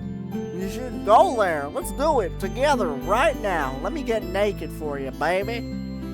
Yeah, okay, her naturalness started to scare me. But then I thought, what if everything that happens here is supposed to be, and this world looks strange only to me, while for them it's normal? Maybe I was thrown into the past. Yes, that would explain a lot. Can I ask a stupid question? No. Because there are no stupid questions, Goofy. I am Goofy. It's late. Can you find the way to Olga Dmitrovna by yourself? Of course I can, but why should I go there? They'll settle you with someone. What for? Probably this question seems stupid, because Slavia burst... Oh, wait, fuck, that's not you talking. Slavia burst into good-natured laughter. You need to sleep somewhere, right? Oh, yeah. That makes sense. Fine, I'll lay off that. Weren't we gonna go to the beach and do some skinny dipping and maybe see some fucking nice tits or something? Wasn't that the plan? I thought that was the plan. What happened to that? It's strange that she left in such a hurry. A bundle of keys left in the door lock caught my attention. Steal that shit. I was gonna catch up to Slavia, but where does she live? And knocking on every door in the middle of the night doesn't sound like a bright... It's like 8 o'clock, dude. I guess we take the keys. I'd rather take them. I'll give them back tomorrow, because who knows what happens here at night. Such thoughts gave me chills. It's me who needs to be careful here in the first place. Well, what about that girl? Alice, Elisa. What the fuck was her name? Alice? Yeah, Alice. The night, through the dark, wasn't silent at all. One could hear chirping crickets, the songs of night birds, and rustling trees from everywhere. A sudden desire to follow Slavia's advice and go to the camp leader cabin appeared. I don't know why, but the sight of an unknown bronze builder of communism put me in a constructive mood. I sat on the bench and started to recall everything that happened today. That was all my constructive mood could offer. Here was much brighter than near the canteen, and tardy pioneers were running by, so this place didn't seem scary at all. Bus, summer camp, girls. I was so tired from everything and strange that I could not come up with a single explanation for what was going on. I heard a barely noticeable rustle nearby. It's the fucking girl again. I shivered and looked in that direction. A girl. Reading a book. Oh, it's her again. Don't fucking remember at all. Don't fucking remember. Couldn't remember if you fucking paid me $200 to remember. You're the only person I had met here without exchanging a few words. What happened to my delay? Oh, it's still there. It's 1 second, so if she pulls her shirt up, we're fucked. Or whatever. Hi, what are you reading? Lena was so surprised that she jumped. Sorry, I didn't mean to scare you. I don't fucking remember at all. I don't remember. Never mind. He blushed and stared at the book again. So what are you reading? On the cover is written, Gone with the Wind. I never read it. I don't know if it's good or not. It's an American classic, though, so it's a good book. Good book. Thanks. Honestly speaking, I haven't read it, but I think that such literature suits her very well. Lena didn't seem interested in continuing the conversation. Well, if I'm bothering you... No, she answered while still looking at the book. Can I sit beside you for a while? Why? Really, why? Maybe it's just because I was very tired and having company is better than being alone. And maybe I wanted to try to find something out about her. I carefully examined Lena, but no, I doubt that. Well, I don't know. I'm not allowed to? Feel free. What if I'm bothering you? No, you're not. I can leave. Just say go fucking pick up a hint! Sit next to her! What the fuck? Everything's alright. I sat on the end of the bench carefully. What the fuck is this guy? This guy's a fucking pussy. After such an intense talk, staying here was the last thing I wanted, but it wouldn't have been nice to stand up and leave. That didn't really go well, huh? Lena hasn't answered anything. Maybe it's because you're a fucking idiot. Seems I made a fool out of myself. I bet if Ulyana was here, she'd have a good laugh at me. Do you enjoy being here? I recalled Slavia's question and thought it'd be a good start for our conversation. Yes. She smiled slightly. I guess I like it too. Lena definitely wasn't very sociable and probably couldn't carry on a meaningless conversation as easy as Slavia. But there was something about her that attracted attention. Like a momentary glimpse of a reflection in the glass on a rainy autumn evening. Oh my fucking god, Mr. Poetry. It makes you turn around and stare into darkness, searching for something that you saw out of the corner of your eye. Of course, you weren't able to distinguish or understand what it was, but it still felt so tempting. Lena was still reading the book without paying any attention to my presence, and I had no intention of asking her about this camp or this world in general. Beautiful night? Yes. How, in a world, would you start a conversation with her? It's late. I have to go. Yes, it's quite late. Good night. Night. What the fuck? That just came on. There's something strange about this girl. At first glance, she's typically shy and modest, but the mystery of Lena took its place in a massive list of mysteries about this camp, which I had started putting together in my head. What if it's like a simulation, and like she's part of the simulation, we both have to escape together or something? ... A lazy evening, but there's nothing like a good time with nothing to do. I headed towards Olga Dmitrovna's cabin. The light in the house was on. Hello, Simon. You're quite late. Yeah, I went for a walk to look around the camp. Alright, you'll be sleeping here. Of course I will. She pointed her finger to one of the beds. Right here? I was a bit surprised. Yes, there's nothing wrong. We're out of free cabins anyway. You're not that voice. You're this voice.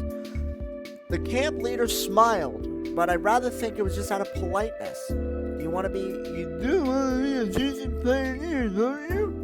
There was a clear emphasis on the word decent. Yep, sure. I was lost in thought for a moment. Don't you mind it, Mademoiselle? Fuck you with these goddamn words. She looked at me oddly, with surprise and some offense in her eyes. Respect their elders, Olga Dmitrovna said strictly. Why do we have to do government name with her? Everybody else just goes by one name. We have to say our government? God damn, your tits are huge. Holy fuck. Of course he should. No one argues with that. I blathered, not realizing what was wrong. Shouldn't you also? She stared at me. Stop staring at my chest. Under such a gaze, even mithril, forged by the best dwarf masters from the deepest dungeons would melt. Should I what? What's up, Toots? Annoyance. What are you, the 1940s? Annoyance and a lack of understanding made me raise my voice. You should address adults appropriately. Yes, of course, there are a lot of strange things here, but this girl is just a couple years older than me. Or maybe even younger. Oh god. I decided not to argue. Well, just a few moments ago, I never would have called her an adult. I had to admit she was also given a strong character. And in my case, I wasn't in a positive position to argue. Yeah, as you say, ma'am, I mumbled. This must be. This is discipline to conduct itself. And now it's time to sleep. Honestly speaking, I was going to become neither a decent nor indecent pioneer. Just yesterday, I wasn't going to be a pioneer at all. But do I have a choice now? If you don't want to, we'll have to make you. This is the motto Olga Dmitrievna is probably going to use. Good night, I guess. Oh god, here comes more of the fucking, the prolapsing paragraphs of pointless prose and penis. Get ready. I climbed into bed and closed my eyes, and realized how tired I was after today. Something hammered in my mind awfully, as if my brains had just started a night shift. And they seemed to be more aimed at rolling steel than working on something more sensitive. Oh, we're not going to get... Oh, no, we are. The bus flew through my mind. And the square with the monument. That canteen full of pioneers. And the malicious face of Ulyana. And the naked girl, Slavia, with the tits. And the shy girl with the tits. And the bitch with the tits. Everyone has tits. Except the kid. Thank God. What if I'm here for good now? Oh, thank God. Oh, God, I thought we were going to get another half an hour of that shit.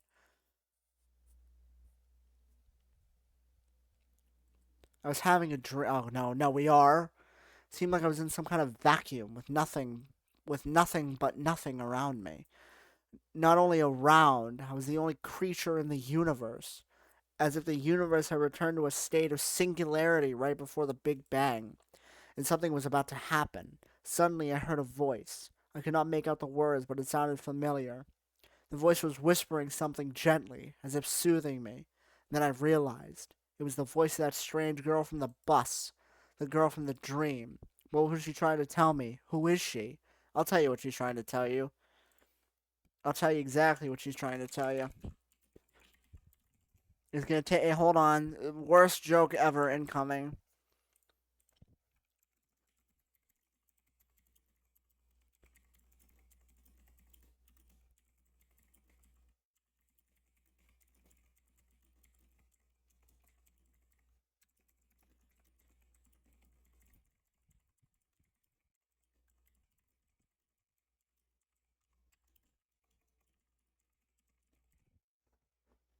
She's trying to tell you this.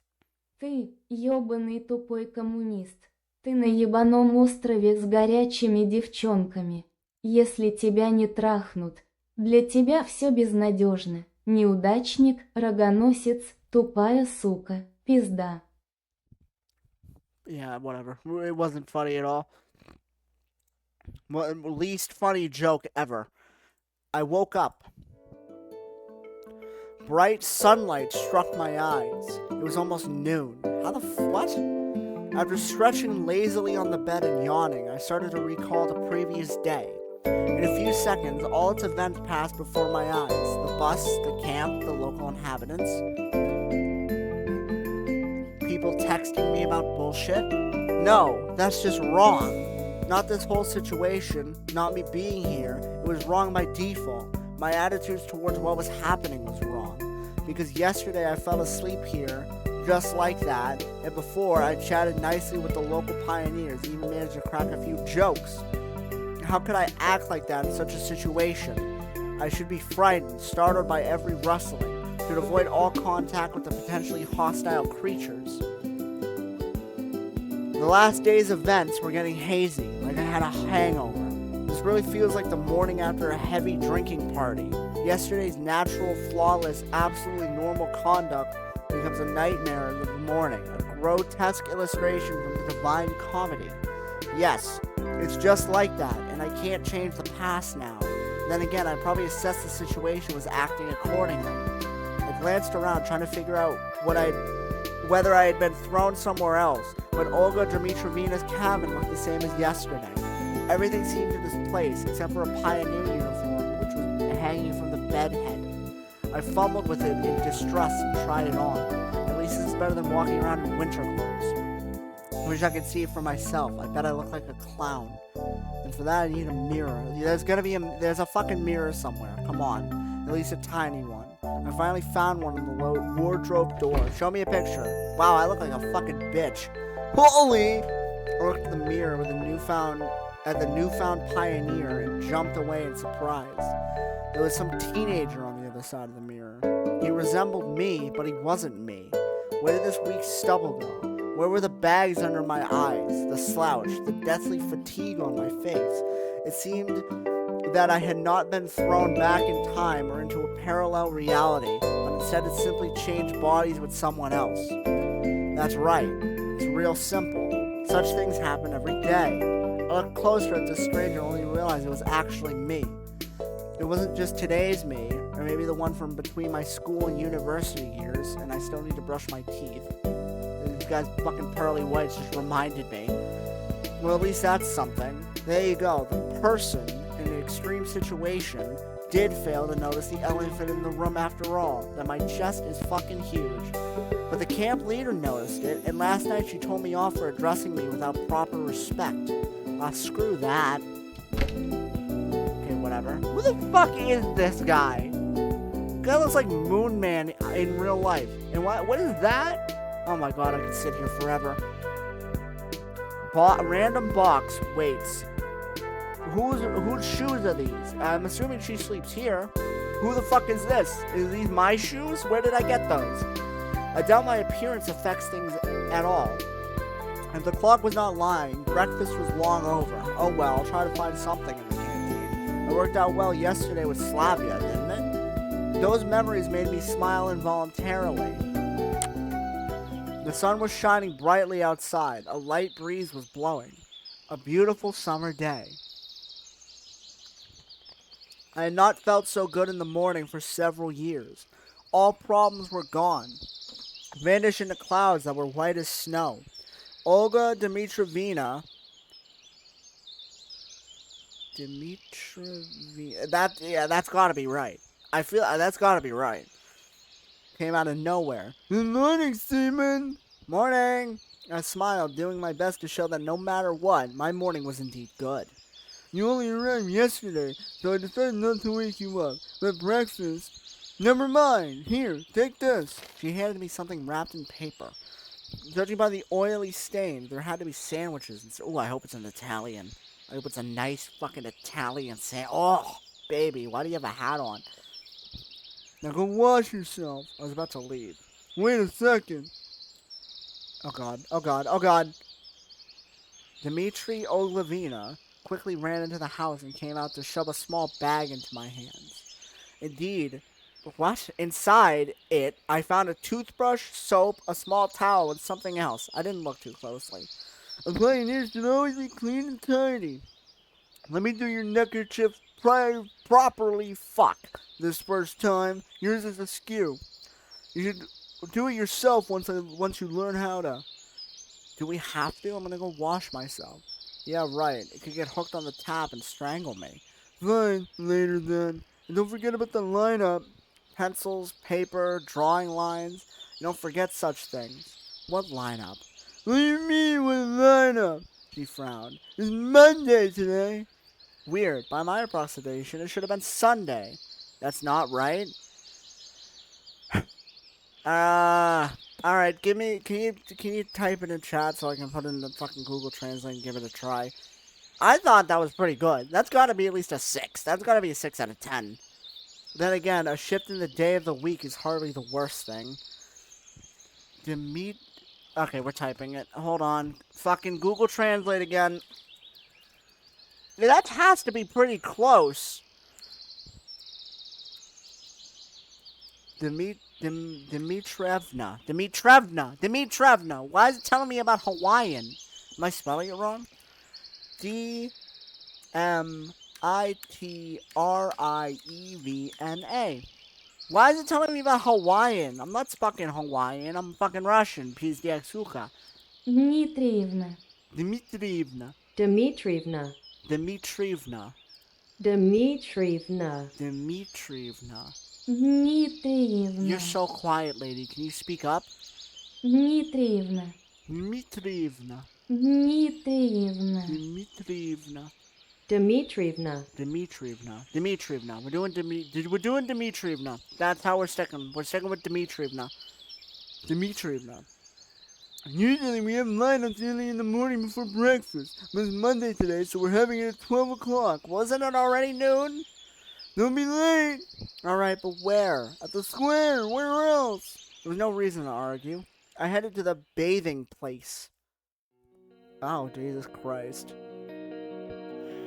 I knew I could forget about separate showers and toilet, but at the sight of this malfunctioning symptom of decaying socialism, a funny turtle with a tin shell, paw tabs, and a ceramic belly, I felt sick.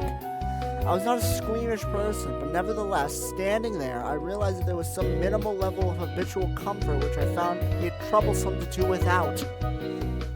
It's often like that when you lose things you thought were ordinary and common. You suddenly understand just how essential they were. What do we have, squat toilets and shit too? Screw this. Well, go to the river. Go to the river. The water was ice cold, of course it was. But washing my hands was not an issue. Washing my face and my mouth became a big problem. There was no toothpaste in the bag, which Olga Dmitrievna gave me. I could brush my teeth without it, but there was a small round box wrapped in a towel. Tooth powder. Cute. 1 point for me being somewhere in the past. I washed myself quite quickly, and also due to the ice-cold water. So I guess we're skipping the shower like a typical person that would play this game. Oh, fuck. That means me. Someone was quickly coming, or more like running towards me. I turned around. Oh, God. What's with you in the outfits, lady? Oh, good. Okay, whatever. It was Slavia dressed in a tracksuit. This girl would probably look good in anything. Pioneer uniform, bikini, even a space. I mean, she's like a 5. She's like a 6, I guess. Oh my God, I don't remember. Were you Goofy? I think you were Goofy. Hey there. Ohio. I mean, Wes. Good morning. Yeah. Oh yeah, real smooth. Why didn't you come for breakfast? I overslept. That's how I am. But Olga Dmitrievna gave me some sandwiches. Oh, great then. Don't forget about the lineup. Yeah, sure. As if I could forget. Right, I gotta run. Enjoy yourself. She waved goodbye to me and disappeared around the path's bend. I gotta check that out. Get this motherfucker. Yeah, get him. Fuck. Get him. Get his ass. I got him. Yeah, let's fucking go. W. Looks like it's a couple minutes until the lineup. I should quickly pass by my home to drop off my washing bag and eat the sandwiches, then head to the square. I swung open the door of the camp leader's cabin and rushed inside, as if jumping into the last car of a departing train. We're gonna press 2 just in case. It didn't turn out to be the best idea, because inside I found Olga Dmitrievna, who's changing. I froze on the spot, trying not to breathe. Finally, the camp leader noticed me. Seaman! I looked away immediately. Have you heard of knocking? Now get out. Oh, sorry, fuck. Okay, we're good. Now, it was a black screen. It was a black screen, there was nothing. Yeah, that was real clumsy, although I did enjoy the sight. Olga Dmitrievna followed me out in a minute. Oh, fuck. Okay, you have clothes on. Here, take this. Now it's your home, too. She threw her panties at me, and then I creamed. She handed me a key. I put it in my pocket. Home. Of course. You disregard how fantastical the current events were. This camp was far from being the worst place on Earth, but to call it home. Just after one day spent here, I doubt I'll ever be able to do so. Alright, let's go. We're late. What about the sandwiches? We'll eat them on the way. We're passing along the lines of the pioneer cabins while I was tucking into the ham sandwiches, and Olga Dmitrievna kept on talking and talking. She was buzzing like a game of operations with Parkinson's. But I cared nothing about the food. Oh, I cared about nothing but the food. Understood? Huh? You weren't listening. Sorry. Today's the first day of your new life as a pioneer. And you do your best so it becomes a happy life. Ah, yeah, definitely. I'm serious. A pioneer has many duties. Great responsibilities conferred upon him to participate in social work, help his juniors, to study and study and study again. We are here like one big family, and you will become part of it. Yeah, a part. I'd even sign a party membership card if it could save me from listening to this nonsense. I hope that after your term here is over, you keep the most pleasant memories about our camp. Memories that will last your whole life. And when will this term end? Why do you keep asking silly things? Seems I won't get any information out of her. A shame, really. This world appears to be so friendly, but it never bothered to introduce itself to me. Perhaps now I can take things somewhat easier than yesterday? Seems though I have some unspoken ceasefire with it. It isn't trying to hurt me, but I'm forbidden from asking questions.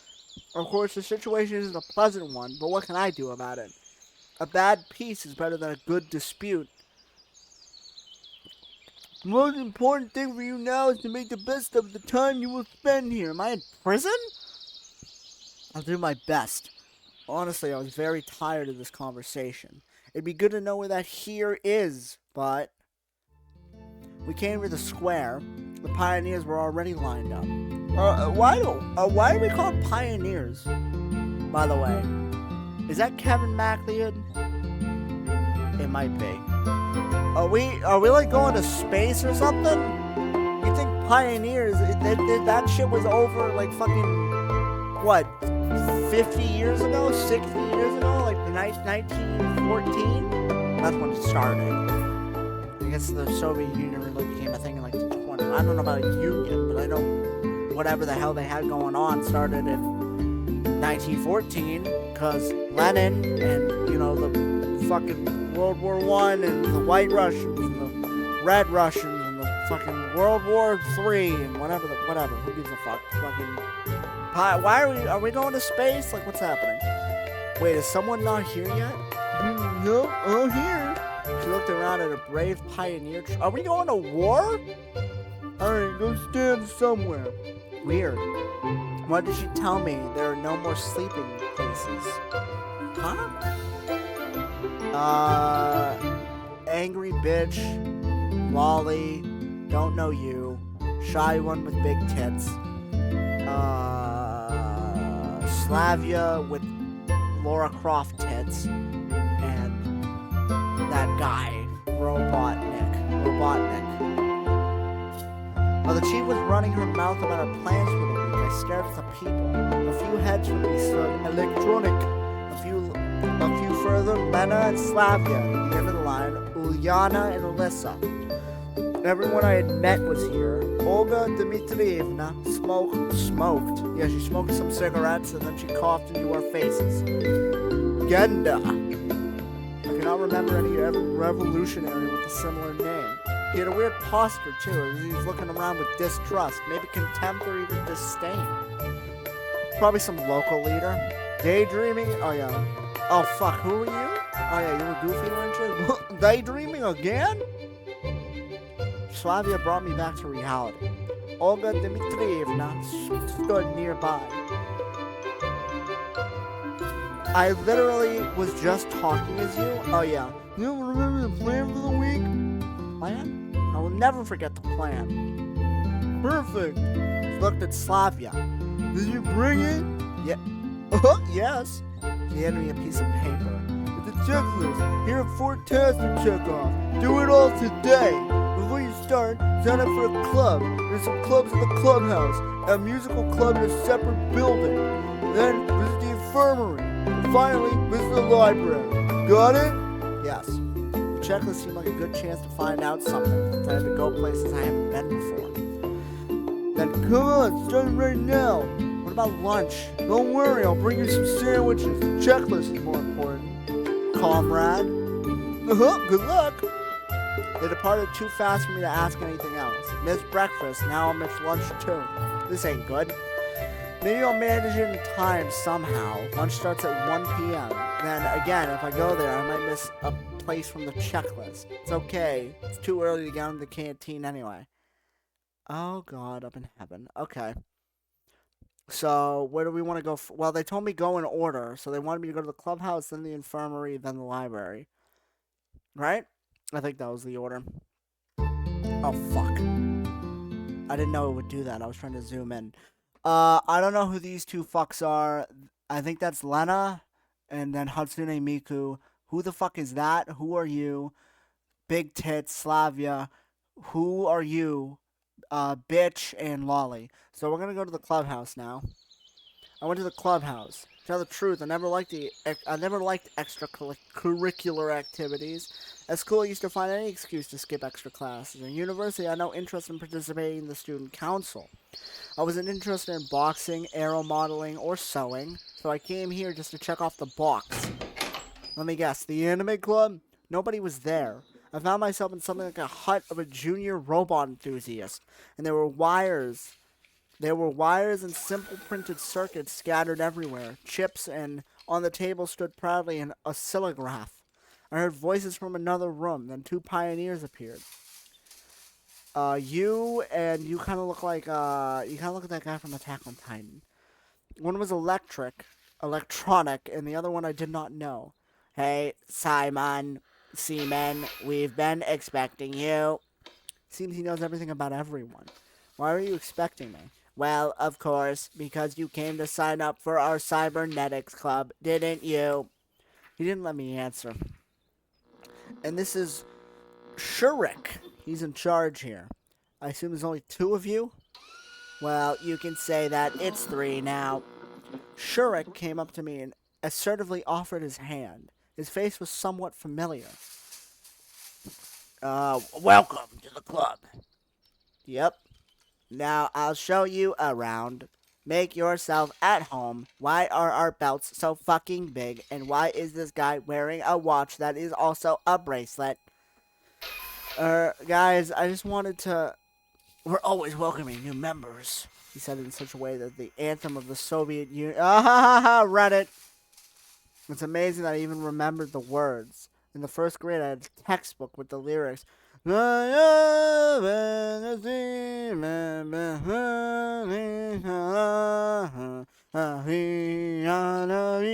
God, I was a Reddit kid, alright? I remember. I just wanted to sign up. I wanted you to sign my checklist. Yep, you sign up to the club and we'll sign your checklist. He grinned. I was getting ready for a long and boring argument, but then I heard someone enter. I looked back and saw Slavia. Simon. Hold on, I have to take a swig of cherry Pepsi. Hold on.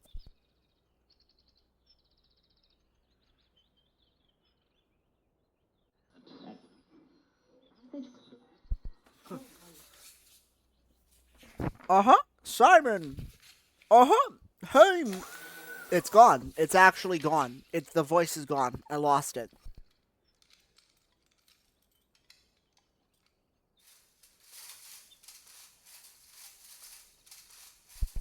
Hey,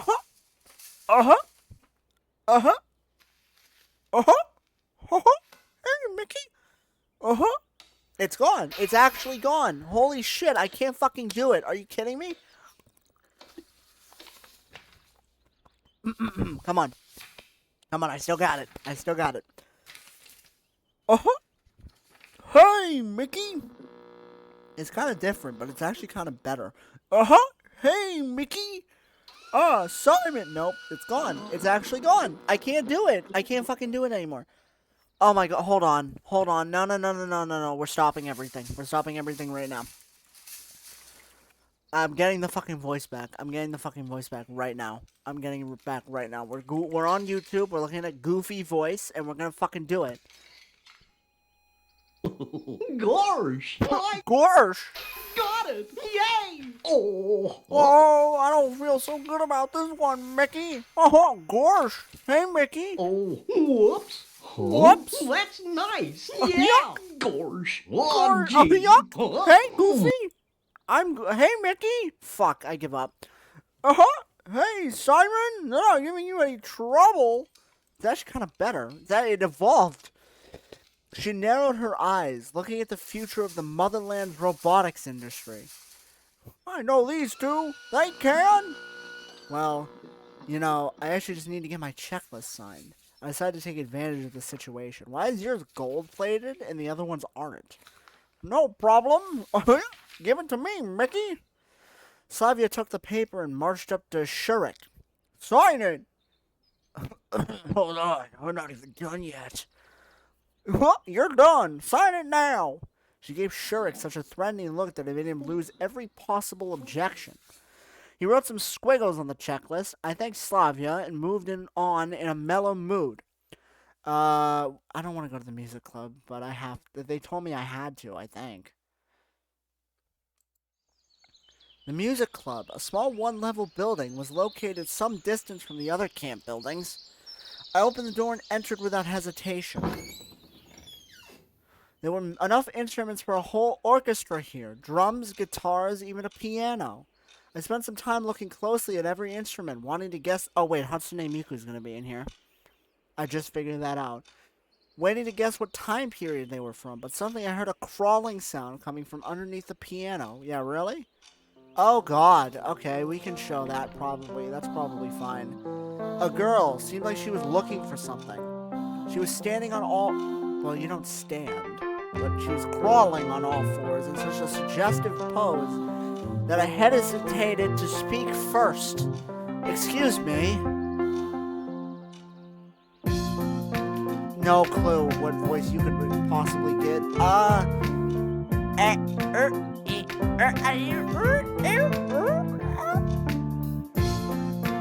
No, that's not gonna be feasible. Who's there? Right. She tried to stand up, but the bottom of the piano prevented her from doing so. Ouch! Thank you for standing up, Hatsune Miku. You struggled out. Sorry I scared you. It's not... hey! It kind of sounds like Mickey. Oh no, this one hurts my throat. I can't do that one. Nope, we're changing your voice right now. Your voice is gonna be...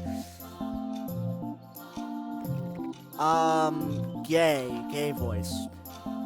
Oh, like, oh my... No, that's...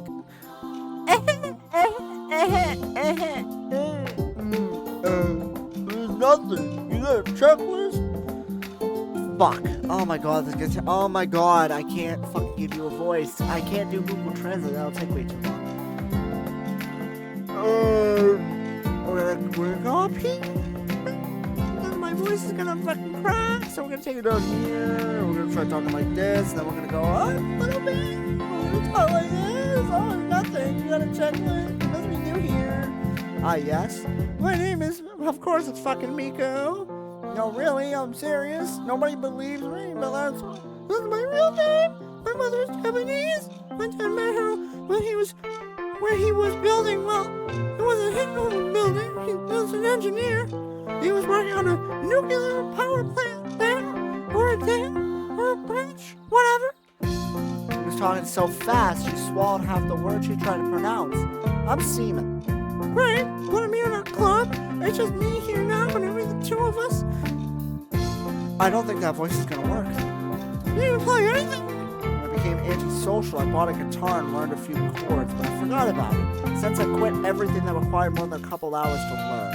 You know, I wasn't planning on doing anything like that, really. Oh, it's okay, I'll teach you. Oh god, no, that one hurts. That one, like, hurts like my chest. I don't think I'm gonna be able to do that one. Maybe a trumpet, for example? Or a violin? I don't know, honestly. There's no point in arguing with the orchestra girl, since there's only another cascade of words waiting to blast me.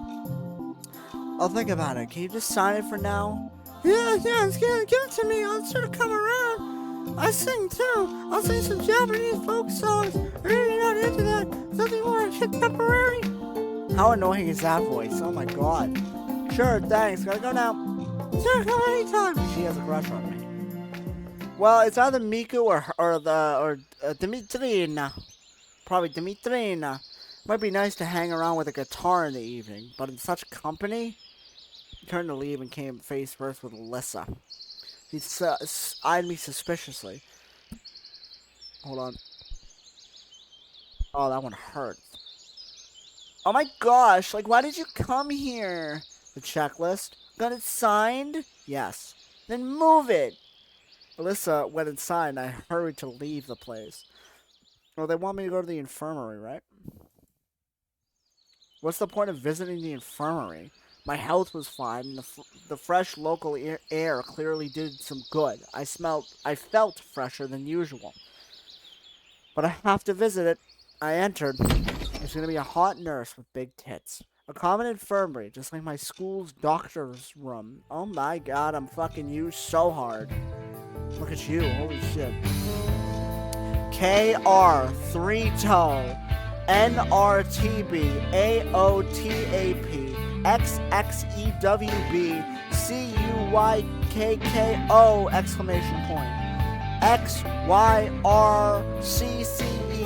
HN3A4OT, NA3NTNO, HNACHNNN, ACTRS,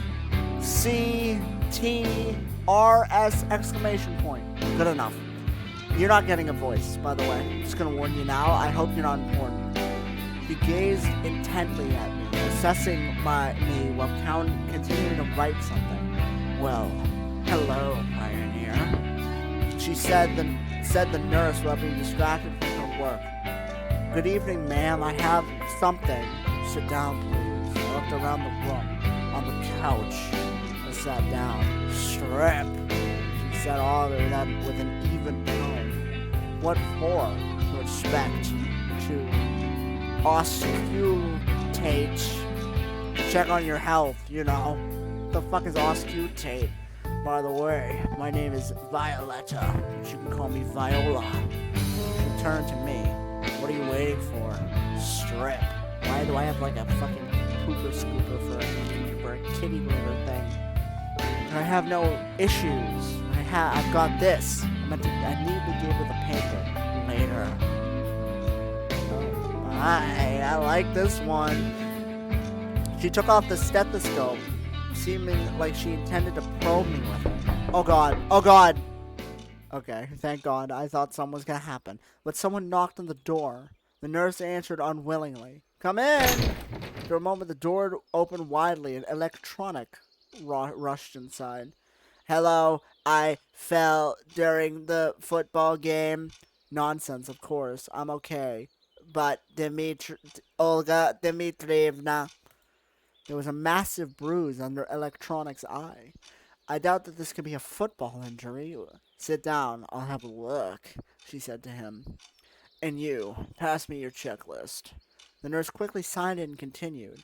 If something hurts, come to me immediately, Pioneer. I decided not to answer and went out, closing the door behind me. That nurse is surely something else. And to the library. Actually, I love reading, but spending my days in a library under the current circumstances was well beyond my scope, so I better hurry up with this checkpoint. Oh yeah, fucking hail Lenin, dude. As I stepped inside, a memory from my childhood emerged in my head. It was very vivid. I'm 7 or 8 years old, 6, 7, and I'm at the library with my mother. While she's looking through the books I might need for my studies, I'm sitting on the corner and looking through their collection of comic books. Back then, I did not know why they had so many, or why I couldn't take some with me. The notion of collective property was something my mind hadn't grasped at that age. Yet, however, back then, the whole concept of property was pretty hazy to me. This memory seemed even stranger now while I was standing in this particular camp, where they might have managed to build communism in 3 years. Soviet symbolism was all over the place, and the shelves were full of related literature. Of course, I wasn't planning on reading any of these. Getting acquainted with a full collection of books by Marx was the last thing on earth I would think of. Where's the librarian? Let me guess, it's going to be a shy one wearing glasses. She has big tits. I didn't spend much time looking for her. because she was asleep on the fucking thing. Well, I don't know about the tit chances, but she does have glasses. Short hair, thick glasses, rather cute face. She was snoring so peacefully I couldn't wake her up. I can wait if she doesn't wake up in half an hour, maybe then. I couldn't just sit there, so I took a random book from the nearest bookshelf. Arthur Schopenhauer, The World as Will and Representation. I opened it roughly in the middle and started reading. Oh, fuck you. Okay, well, I'm not gonna lie to you. Probably gonna end after this. Probably gonna do this day, go to sleep, and then end stream. So I'm not gonna get up to piss, unless I need to. The life of a man, with its endless upkeep, wants, and suffering, is to be regarded as the explanation and paraphrase of the procreative act, i.e., the absolute claim to the will to live, and furthermore, it is more the reason the man owes nature to his death, and thinks with anxiety of his debt. Is this not the evidence that our existence involves guilt? At any rate, we will exist from time to time, playing with death for our birth. We shall always exist, and alternatively bear all the joy and sorrow of life, since neither of both can pass us without some effect. This is the result of our stated will to live. Thus, the fear of death, which in spite of all the miseries of life holds us firmly to it, is really elusive, but just as elusive is the impulse which has attracted us into it. This attraction itself may be seen objectively as the mutual longing glances of two lovers. They are the purest expression of the will to live. In its affirmation, how gentle and tender it is. It wants happiness and quiet pleasure and mild joys for itself, for others, for all. Someone knocked at the door. I closed the book quickly and put it back in its place. What a nice habit, knocking on the door. I should pick it up. It was Lena. Oh. Hi, I smiled. Hi, I don't remember what voice I had, so this is my voice now. I just wanted to return a book. She had a copy of Gone with the Wind. Oh, Zenya is sleeping. I'll come back later. I'm aware. Yeah, I'm taking that piss. Because I need to figure out a voice for you now. I'll be back. 2 minutes. 1 minute. Maybe less. I don't fucking know.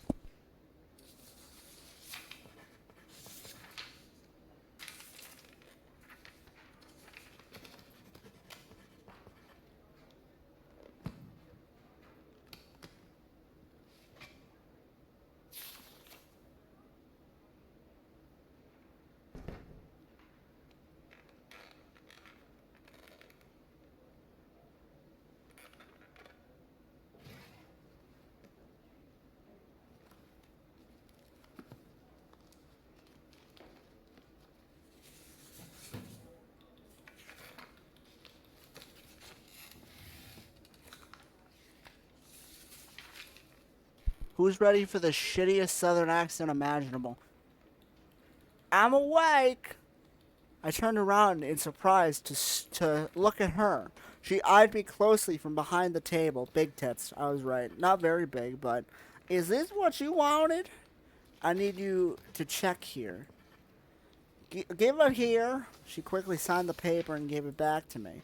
She had this look on her face that made me want to keep quiet. Lena came to return her book. I thanked Zenya and walked out. Alright, that was it for that shit. Now we have to go do something. Finally, I got all the signatures. Now I need to head back to camp, and Olga Dmitrievna will give it to her. Oh, no, give it to her. Fuck. She was sitting in front of her cabin reading a book. Is that all we fucking do around here? Doesn't look like the good role model for the perfect pioneer she was trying to turn me into. I wonder if her responsibilities extended beyond giving fiery speeches of the lineup, scolding Ulyana, and getting involved in my mortal, physical, and ideological growth. Here, I offered her my checklist. She placed it in her pocket without even looking at the signatures. Great, I could have signed it myself without going anywhere. Perfect. Then you meet the other nurse? Meet our nurse? Yes. For some reason, her question sent shivers down my spine. What club have you signed up for? I didn't. I need to think. That's a pretty vital for you to sign in somewhere tomorrow. Of course it is. Right. Dinner. About time. I was getting hungry. Thank fucking God. I headed to the canteen together with Olga Dmitrievna. I looked at the sky and noticed the sun was already setting. Damn, that took like fucking 6 hours. On the porch stood Alyssa, Electronic, Uliana, and Slavia. As we came up, I heard what they were talking about. Get ready for voice hell. Oh my God. Like, oh my God. And never call me Debachi. Fuck. Ever again, or you'll get another one. I didn't call you that. You were hearing things. Uh-huh. He did. I heard it all. You weren't even there. I was in the bushes. Fuck. Oh my God, that voice is just fucked. Come on. Oh yeah. Come on, guys, stop it. There wasn't a football injury Electronic suffered earlier today. The nurse did a good job. I could barely see his black eye. Olga Dmitrievna came up to them and asked about the ruckus. Like, what happened? Alyssa. Fuck. Oh yeah, Alyssa. Cheesy. Who are you? Oh my God, like I didn't do anything. Start the oh my God counter. It's probably at 30 by now. She struggled with antipathy and went inside. Right, dinner time. Back here. I entered last. There weren't too many free seats. There were a few free chairs near Alyssa across the canteen, but I'd sooner starve for a week or two than risk my head near her. There was a seat near Uliana, but I'm not into traditional Chinese whatever crawls cuisine. Finally, a free chair near Miku. Looks like I have to pick my poison. You mind if I sit here? Oh, fuck. I not only did I forget the voice, I just remember the voice hurting. Oh yeah, sure, no, I don't mind. I mean, yes, sit here. I sat down. Look, it's buckwheat today. Do you like buckwheat and chicken? I don't like chicken. Well, not that I don't like it. You ask me what I would prefer, say, stroganoff beef or ragdown. No, it's a hamburger or a rump steak. Do you like rump steak? No, I'm not that picky. That's the simple truth.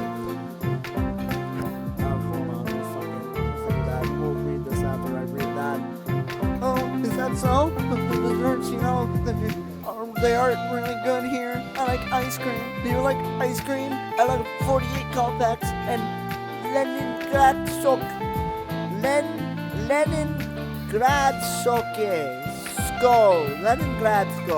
Close enough. Oh, sorry, I keep talking about myself. 48 Kopecks, Leningrad Sko, ice cream brands popular in late Soviet Union. Maybe you like Eskimo better? Dinner was starting to get on my nerves thanks to such company. I'm not the kind of person that can just ignore someone who's talking to them, even her. We're at the same table after all. And when you want a waffle cone and start eating, then, you know what? I've got a screw there. A real screw. Can you imagine that? Or was it a bolt? I don't really know. Screws are the things you tighten with screwdrivers and bolts are the things you turn with a wrench, yes? There was a speed eating contest going on. I'd probably be in the top 3 winners by now. Right. Oh no, right. Are we going? Enjoy your meal. I got up and headed outside. Miku was saying something, but her words were drowned out by the crowd of loudly dining pioneers. I almost said prisoners. I went out and sat on the stairs, waiting for my dinner to settle down a bit. I just sat there and watched the night falling. Everything was so lively here during the day. Kids laughing and yelling happily, fooling around and running around, constant chatter, games going on, and swimming at the beach. But after dark, the camp changes entirely. The sounds of the day were swapped for silence, only now and then broken by crickets chirping or a night bird.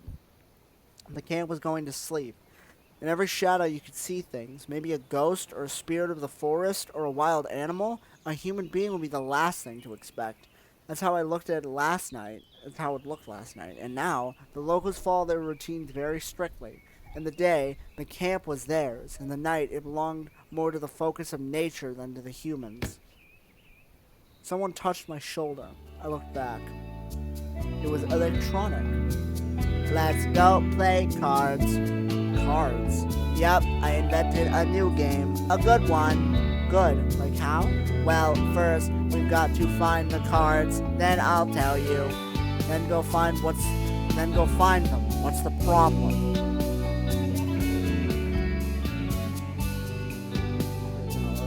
Only Olga Dmitrievna has them, and she won't give them to me. Why so? Well, the last time when Olga Dmitrievna and Slavia came out on the porch. Olga Dmitrievna, Seaman and I just wanted to ask you about the possibility of getting playing cards. Actually, for what purpose? We invented a new game. Not we, you did. What game? I need the cards to show you. It's called 52 card pickup. I don't like this. Oh wait. Same with you, perhaps it's okay. To be real honest. Oh yeah, we'll go fetch them together, Olga Dmitrievna. Sure, we'll go get the cards. We don't mind. Sure, let's go. We headed towards my cabin. Roughly halfway there, Slavia stopped. Hey, I just remembered the cards aren't in my cabin. Good timing. And where's that? It's just down this road. Let's go. Dot. We reached a cabin that in fact looked more like a trailer. Oh, yup. Just wait here a minute. I'll be right back, Goofy. Oh, shucks. Gorsh.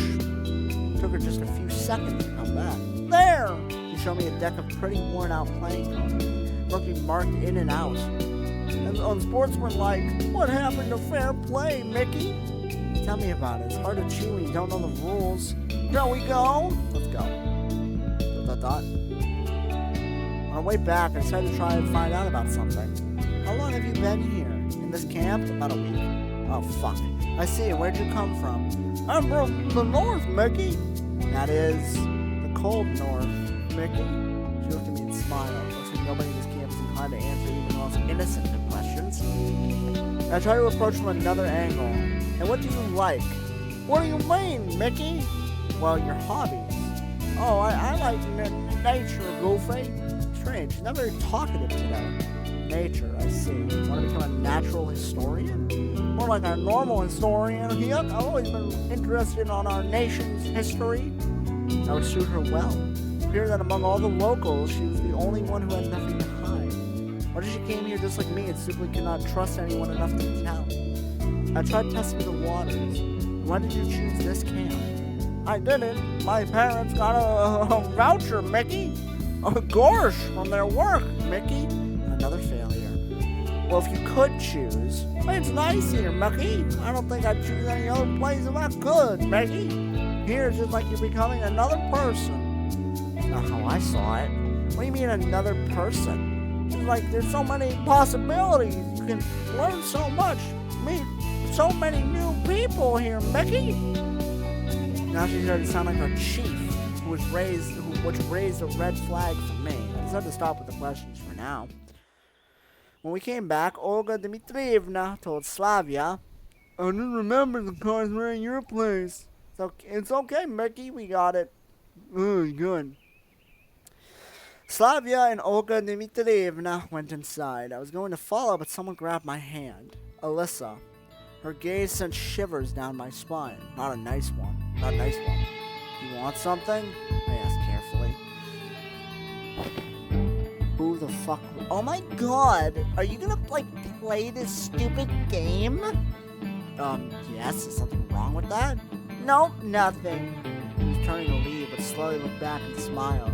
So, you play, cards? A little? Couldn't figure out what she wanted.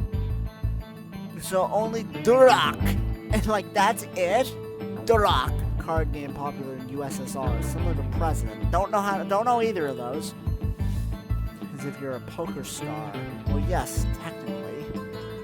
Then you don't have a chance. Why? Because. So you know the rules? Of course. And then you have the upper hand. I couldn't see why we would go on talking and motion towards the door. Oh my god, like, why do you keep trying to leave? Is there anything else you'd like to talk about? Let's make a bet. What do you mean? You're such a slowpoke. The cards. What else?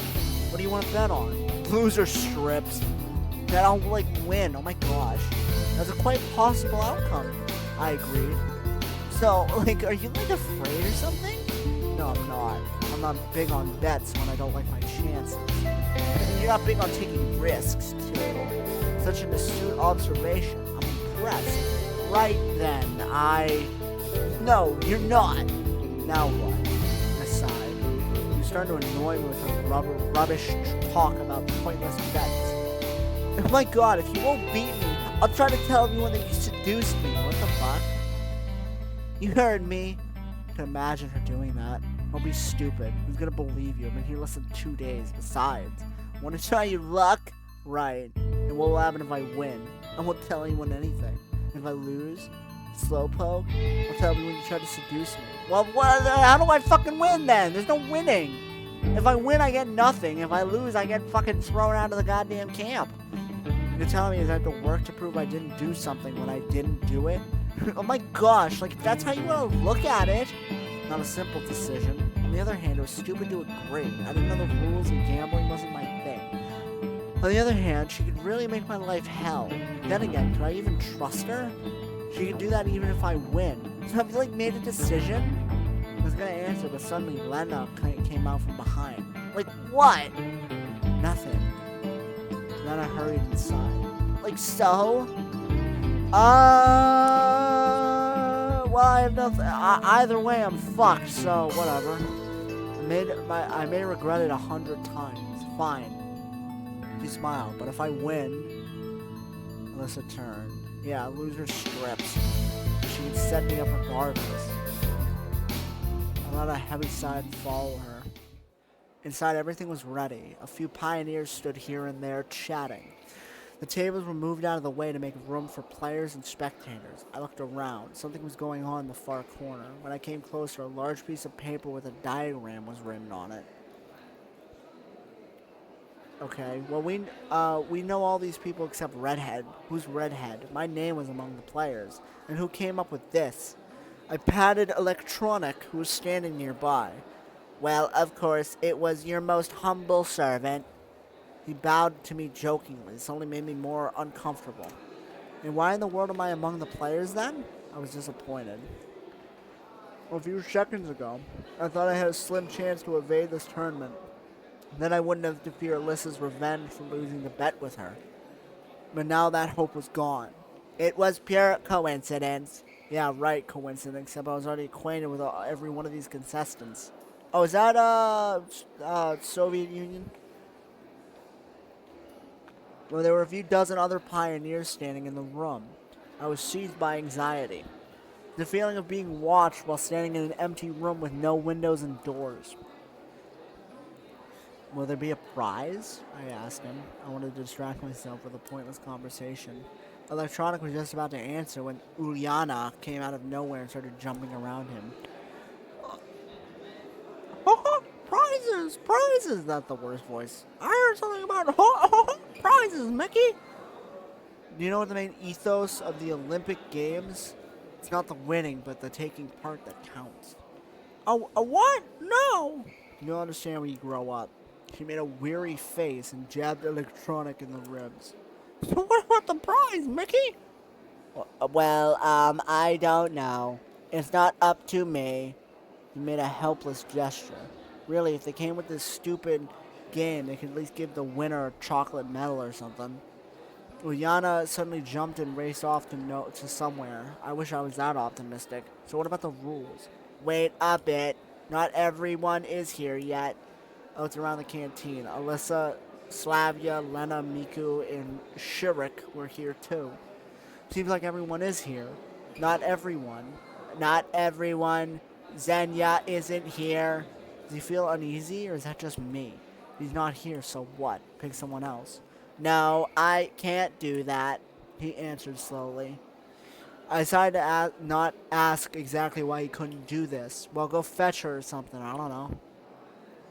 PK Young, he's the host of the event. The camp leader appeared, as if from nowhere. But Olga Dmitrievna, electronic whined. Steven will go. Right, Steven? She looked at me and smiled. Of course. Who else? Where is she? In the library? Okay. I drag my feet towards the door.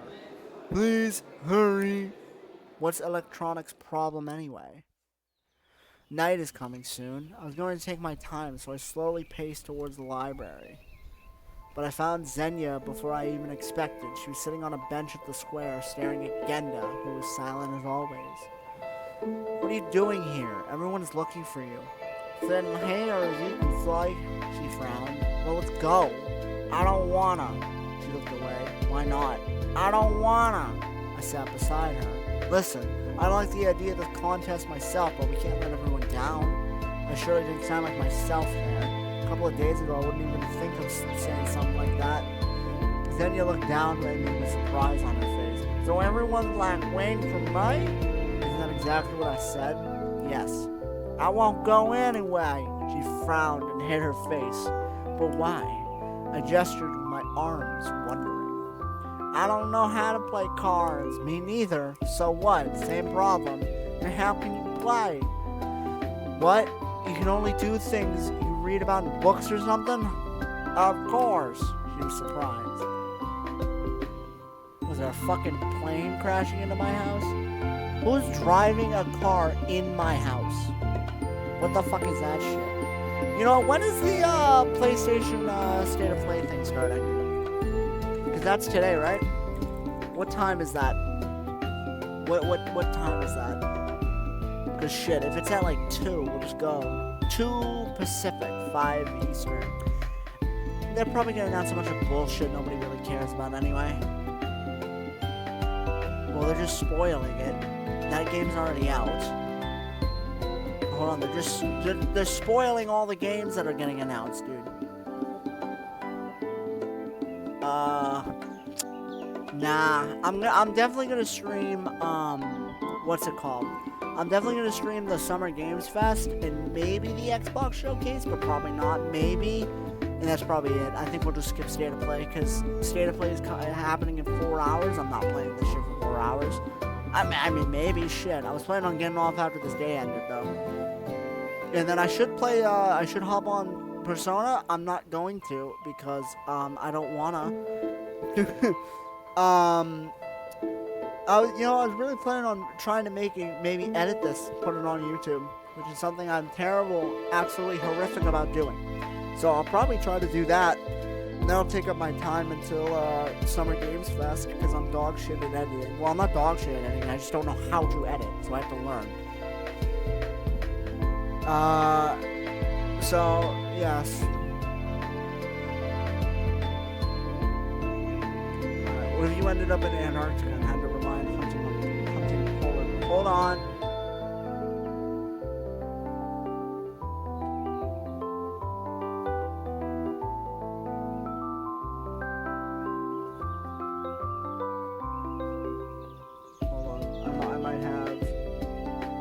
Oh shit, I might be able to give away my shift, boys. Okay. Polar bears don't live in Antarctica, you fucking retard. Then you smiled.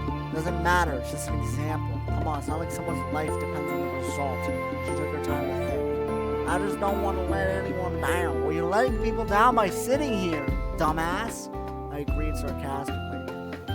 And don't you think anything funny about that? I didn't get what she meant, but anyway. Obviously, everyone has their weak spots. Anyway, do you want 4 to 7? Do I want to be waterboarded? Why would I pick up your shift when I'm trying to give away mine? In a minute, and why would I only work 3 hours? What the fuck? In a minute, we both were back at the canteen. Everyone looked at electronic. So, he cleared his throat. Each round consists of 1 game. In case of a draw, you replay the game. After this, the loser drops out and the next round begins. Since the number of volunteers, he looked at me. Since the number of players is 8, we will have only 3 rounds. Is everything clear? Well, what's the fucking rules? We don't know what we're doing. And the prizes? The prizes? What are they? Gorsh! Oyana! Oyana! Oh, yuck, cut it out! Slavia stepped forward and tried to catch Oyana. I won't rest until the prize is mine, Mickey!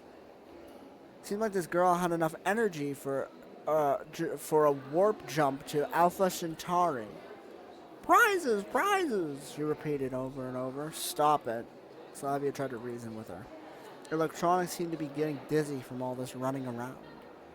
Let's start already, I said calmly and added to Ilyana, or you won't get any prizes. Looks like my argument got through her, so she took her place. Slavia followed her, giving me a grateful smile as she passed. The pioneers finally settled down. I approached the table that Lena sat behind. You don't mind? She looked up and blushed. Don't worry, I don't know the rules myself. And how can I be sure that's not only myself? I sat down. Turns out we'll have to play the first round together. Yes. Finally, Electronics started to explain the rules. Fuck this. Look at these cards carefully. There are exactly 6 of them in front of you. I hope everyone knows how to count. Now you can look at them. Oh god, there's no porn, right? There's not gonna be, this bitch doesn't have her tits out, right? After everyone had a look at their cards, Electronic moved on. The rules here are similar to poker. I don't know how to play poker. I hope everyone knows how to play. I don't. I knew the rules, wasn't so sure about the others. First of all, it's a top card, then 1 pair, then 2 pairs, then 3 of a kind, and so on. No flushes or straights. In the first round, you choose a card which you would like to take from your opponent. Then, in turn, your opponent can choose to swap 2 of his cards around twice, or he can choose not to do so if he doesn't need the card which you are taking.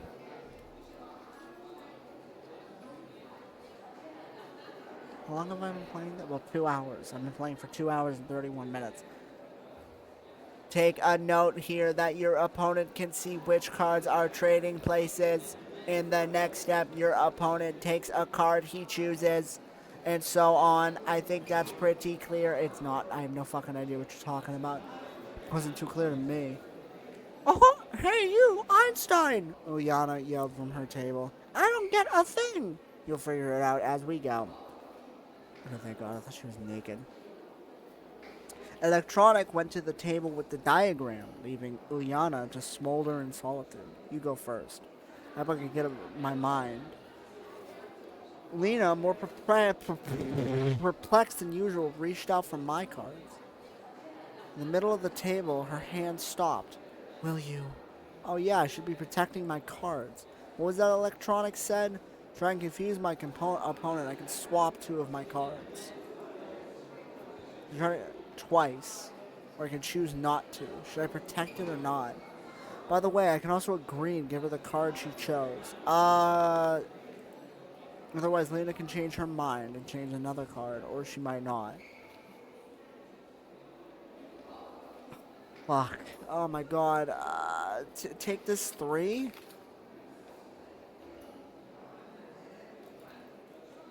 Is that the one you're taking? No, no. Now it's my turn. I'm gonna need that king. Alright, Lena can try and protect her card, but if I watch her closely, I can take the card I chose regardless of her movements. Well, she didn't.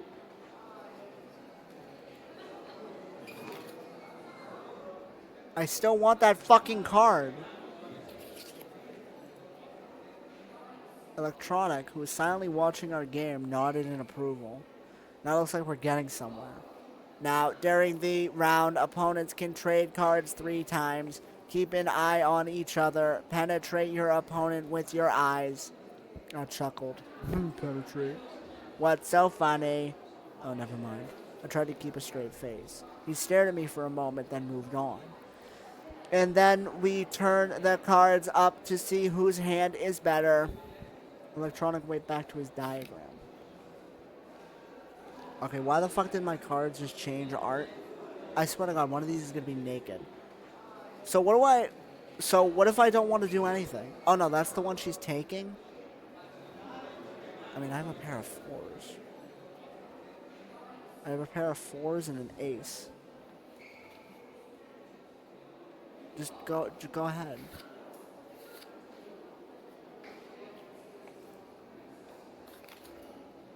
Well, she wants that card, so fuck you, I'm taking that card. Taking my fucking card, give that shit to me.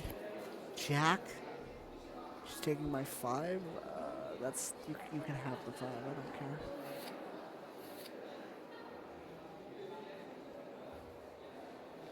Take that one off your hands. Why? Give me that shit. 3? I don't fucking trash ass fucking 3. What the fuck? Take that shit. I don't want that. Take that shit. I don't want that. Fuck. Oh, she took my fucking 4. Give me that shit. No, I need that fucking 4 because that's a pair. I think. Fail. She had a pair of 9s. Oh my god. So I just fucking lost. I left the canteen. It was still too early to sleep, and a short walk looked like a good idea. Where should I head to?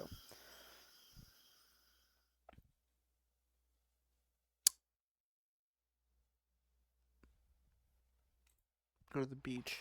I came to the beach. I was not in the best mood. I really had no desire to swim, but I still came to the water's edge and tried the water with my hand.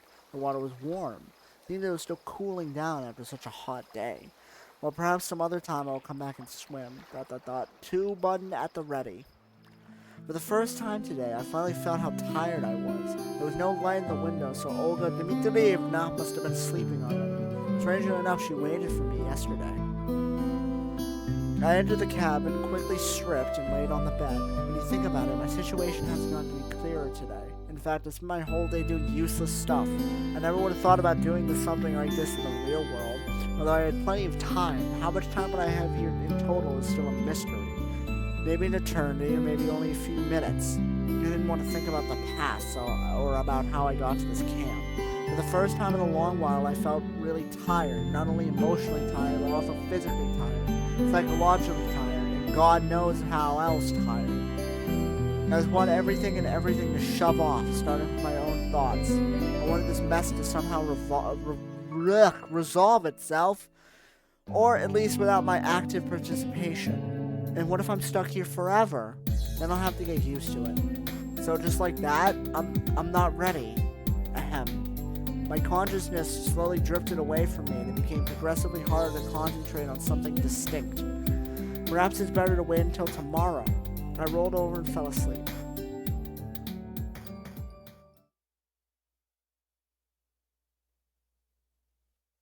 Day 3. Day 3 means I get the fuck out of here. The night left a feeling of anxiety behind. I woke up exhausted, both physically and mentally. It happened to me all the time. You get incredibly lucid images in your dream, as if you fell into a Hollywood blockbuster with a plot full of twists, well-paid actors, and multi-million-dollar visual effects. And then you wake up in the morning without remembering a thing. That's what I was trying to do, to restore the images shown by my relaxed brain, but that part of my memory was empty, either archived or formatted completely. 7 a.m. according to the clock, and it is 1:32 p.m. according to my clock, so that's as good a time as any. We'll come back to this. I do. Okay.